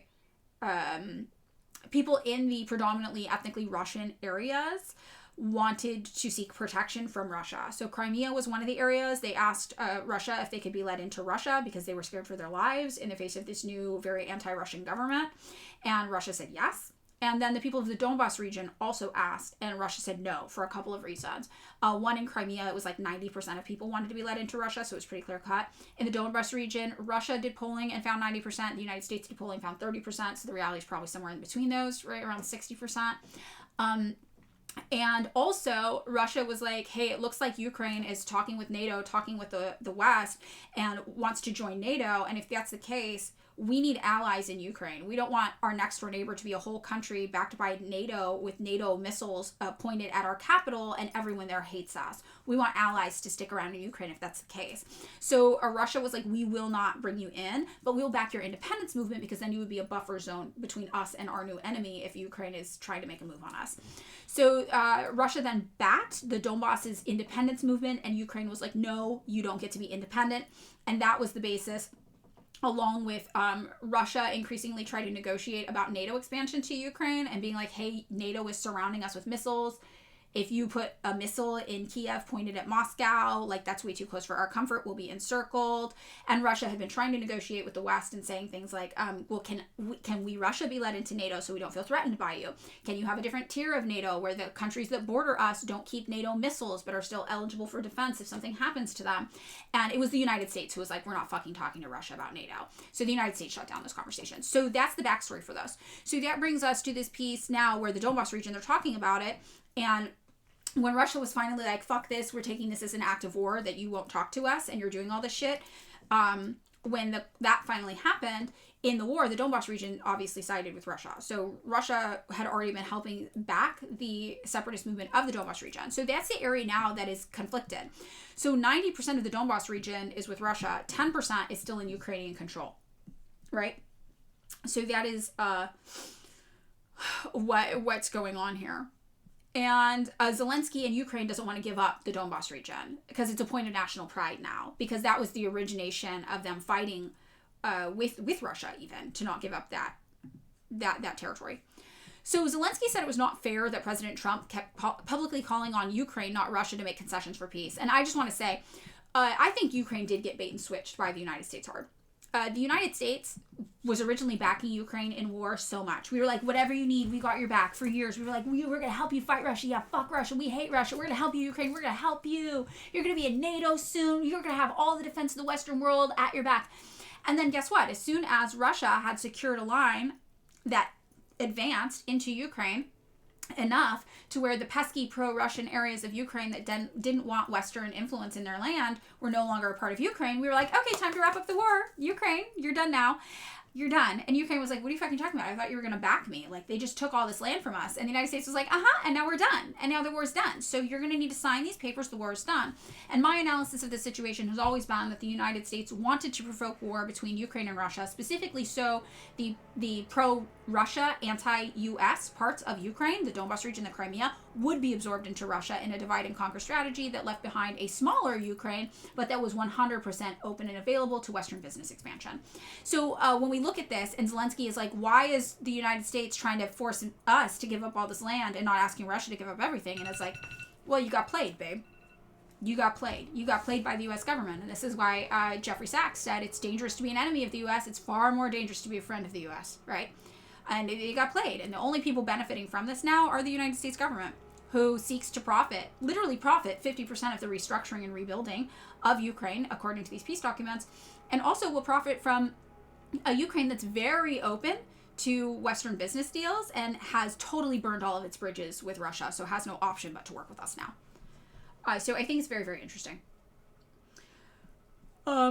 He contended that while it might be easier for Trump to pressure Ukraine than the much larger Russia, the way to create a lasting peace is not to give a victory to Russian President Vladimir Putin.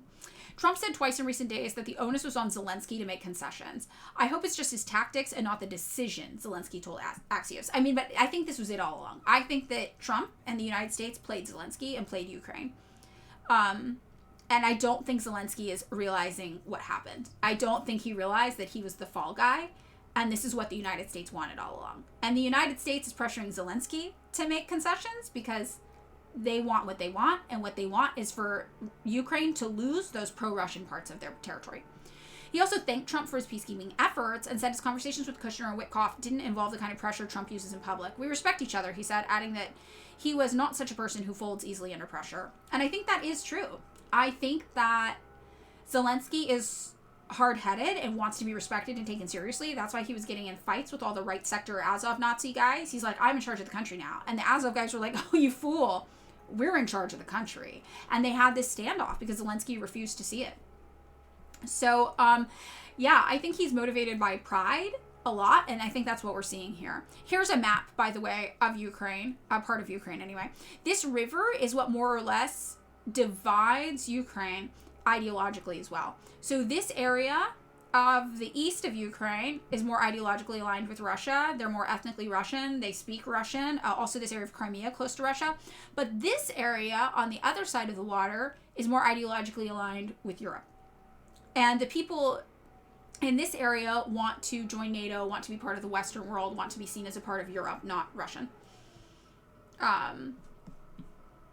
So Zelensky reiterated the best way to find breakthrough on territory is for Putin to meet him face-to-face, and he told his team to raise a future leader-level meeting in Geneva. The U.S. mediators have proposed that Ukrainian forces withdraw from the parts of the Donbass they currently hold and allow that area to become a demilitarized free economic zone. So that is kind of like this buffer. See this little area right here with the stripes? That is the area, I'll make it bigger. So Crimea, this area was already annexed by Russia, okay? And then the Donbass region here, this is the area that was fighting for their independence because Russia wouldn't let them in. And then this area is the area of the Donbass that's held by Ukraine that they don't want to give up. They don't want to give up this little area. And the United States is like, why don't we just make this a free market, like a free zone, an autonomous zone as like a buffer between you guys now? Very, very interesting. So that's what's going on. A free economic zone. Washington has not taken a position on which country would hold sovereignty there, though. Zelensky is prepared to discuss a troop withdrawal, but has called for Moscow to pull its troops back to an equivalent distance and has rejected Russia's claim to sovereignty over the zone. Zelensky claimed in the second round of talks, Russian officials promised to consult with Moscow and return with a detailed position on the territorial question. I will say, it seems like most of the Donbass does want to be a part of Russia. They were fighting an independence movement, and Russia supported them, and that does seem to be the case. Not everybody, obviously, but it does seem like most people there want that. Zelensky claimed in the second round of talks, Russian officials promised to consult with Moscow and return with a detailed position on the territorial question. In his 37-minute phone interview with Axios, Zelensky noted that Washington and Kiev have agreed that any deal must be put to the Ukrainian people in a referendum. If that deal involves the Ukrainian side simply pulling out of Donbass, sacrificing sovereignty and the citizenship of the people who live there, he believes it would be voted down. Emotionally, people will never forgive this. Never. They will not forgive me. They will not forgive the United States, Zelensky said, adding that Ukrainians can't understand why they would be asked to give up additional land. But Ukrainians also don't understand those people did not want to be Ukrainian anymore because when the coup happened, this part of Ukraine was full of fucking Nazis. And that is not Russian propaganda. That is real. They built statues to Nazis in this area of land and tried to de-Russify, decommunize all of Ukraine. Well, imagine if you're ethnically Russian and you're hearing that, right? You're not going to fuck with that. So this idea that Ukraine doesn't want to lose land to Russia, I understand that's like a point of pride, but think about the ethnically Russian people in that land that were begging to be let out because they were being terrorized by Nazis, right? So very, very interesting. Bandera was a total Nazi. Yes. I'm not going on. I'm not familiar with the fight going on in the chat, but I'm just going to keep going. So we're almost done out of time anyway. Oh, emote only. Emote only chat. You guys got to put an emote only chat jail. I don't know what's going on, but this looks like a good solution. So the political dialogue has been slow going. Zelensky said military-to-military talks with Russia and Abu Dhabi were more productive. The sides largely agreed on a U.S.-led mechanism to monitor a ceasefire using drones, should one be reached. But Ukraine also wants European countries involved, and Russia is obviously opposed to that. Zelensky says nothing is settled, but it's possible new presidential elections will be held alongside a referendum. He's also suspended elections. That's something you guys need to remember. Zelensky suspended elections and he didn't, but the last president before him, I believe, made opposition parties illegal. Emote gulag. Zelensky told Axios in September that once the war was over, he would step away from politics. But in Tuesday's interview, he suggested that any election may have to take place during a fragile ceasefire and that he may be a candidate in a scenario. It will depend on the people. We'll see what they want. Very, very interesting. So, that is what's going on in our updates with Russia and Ukraine. And if any of that sounded confusing to you and you want to learn more about it because you're like, holy shit, I think I've been propagandized about this whole Ukraine thing. Yeah, it happens to the best of us. Think about, when has the United States ever really cared about the liberation of anybody, right? So here is a document you can use to learn more about Ukraine and Russia. And this is available in my link tree. There's a lot of content on here, and there's books, there's videos, there's articles, there's a whole bunch of stuff that you might like. Do I have a podcast with Allison and Brett from Rev Left? No, but I'm not opposed to that. Not opposed. Your party was heavily criticized for not supporting Ukraine. Yeah, most Marxist-Leninist parties were. And people still. If I talk about, on Twitter, every time I talk about Russia and Ukraine, it's like Israeli level like spamming of violence towards me. Like people threaten to kill Fork on Twitter. They're crazy. They're insane. And it's very very like reductionist binary. They're like, so you're obsessed with Russia, so you love Russia, so you want Russia to ethnically cleanse Ukraine. And you're just like, dude, seeing the average American's response to geopolitics, every Westerner even, Ukrainians have been so aggressively propagandized by the United States starting in 2010. They also are cooked on it, a lot of them. It's absolutely wild. Yeah, no, they're fucking psychopaths. They're like Israeli energy. The Ukrainian nationalists, right? So Ukraine very divided. The Ukrainian nationalists, the ones on the east, they are Israeli energy. And that makes sense, right? Zelensky bankrolled by an Israeli billionaire. The Azov Brigade, Nazis, still bankrolled by Israeli billionaires. You know, Israel proper giving weapons to them. So it's pretty wild. Should we get Fork before we go? Okay, here's what I'm going to do. I'm going to put the Fork screensaver. I'm going to grab Fork. I'm going to let her make an appearance. But you guys have to think about who you want to raid while we're wrapping up, okay? So we'll be back in a minute. Hold on.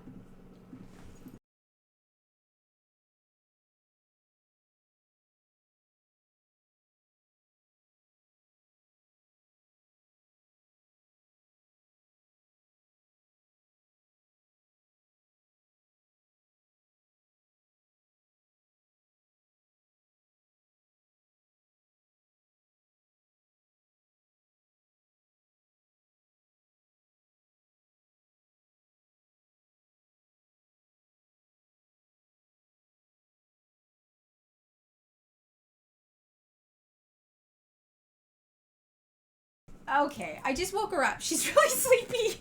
She's a little out of it. Hi, did you just wake up and the light's bright? Yes, I know. I'm sorry. You need to get your medicine anyway.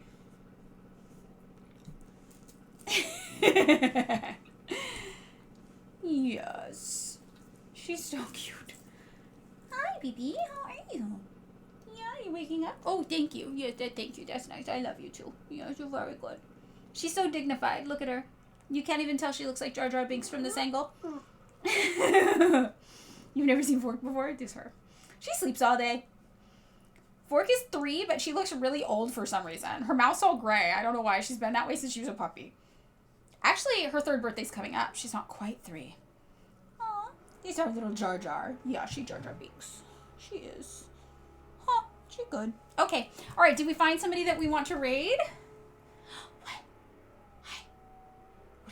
This paw. DJ Mule again? Rob Rousseau? DJ Mule or Rob Rousseau? Who did we do last time? I think we did Rob Rousseau last time. Oh, we can do Central Committee. Let's do Central Committee. That's cute. I like Central Committee. Ugh. Is it Central Committee all one word, or is there like an underscore or anything? Do we know? Do we know? Central? It's an underscore. It's an underscore. You have an underscore in your thing. I'm doing it like that. Okay. Okay. Okay, we're doing it. Let's go!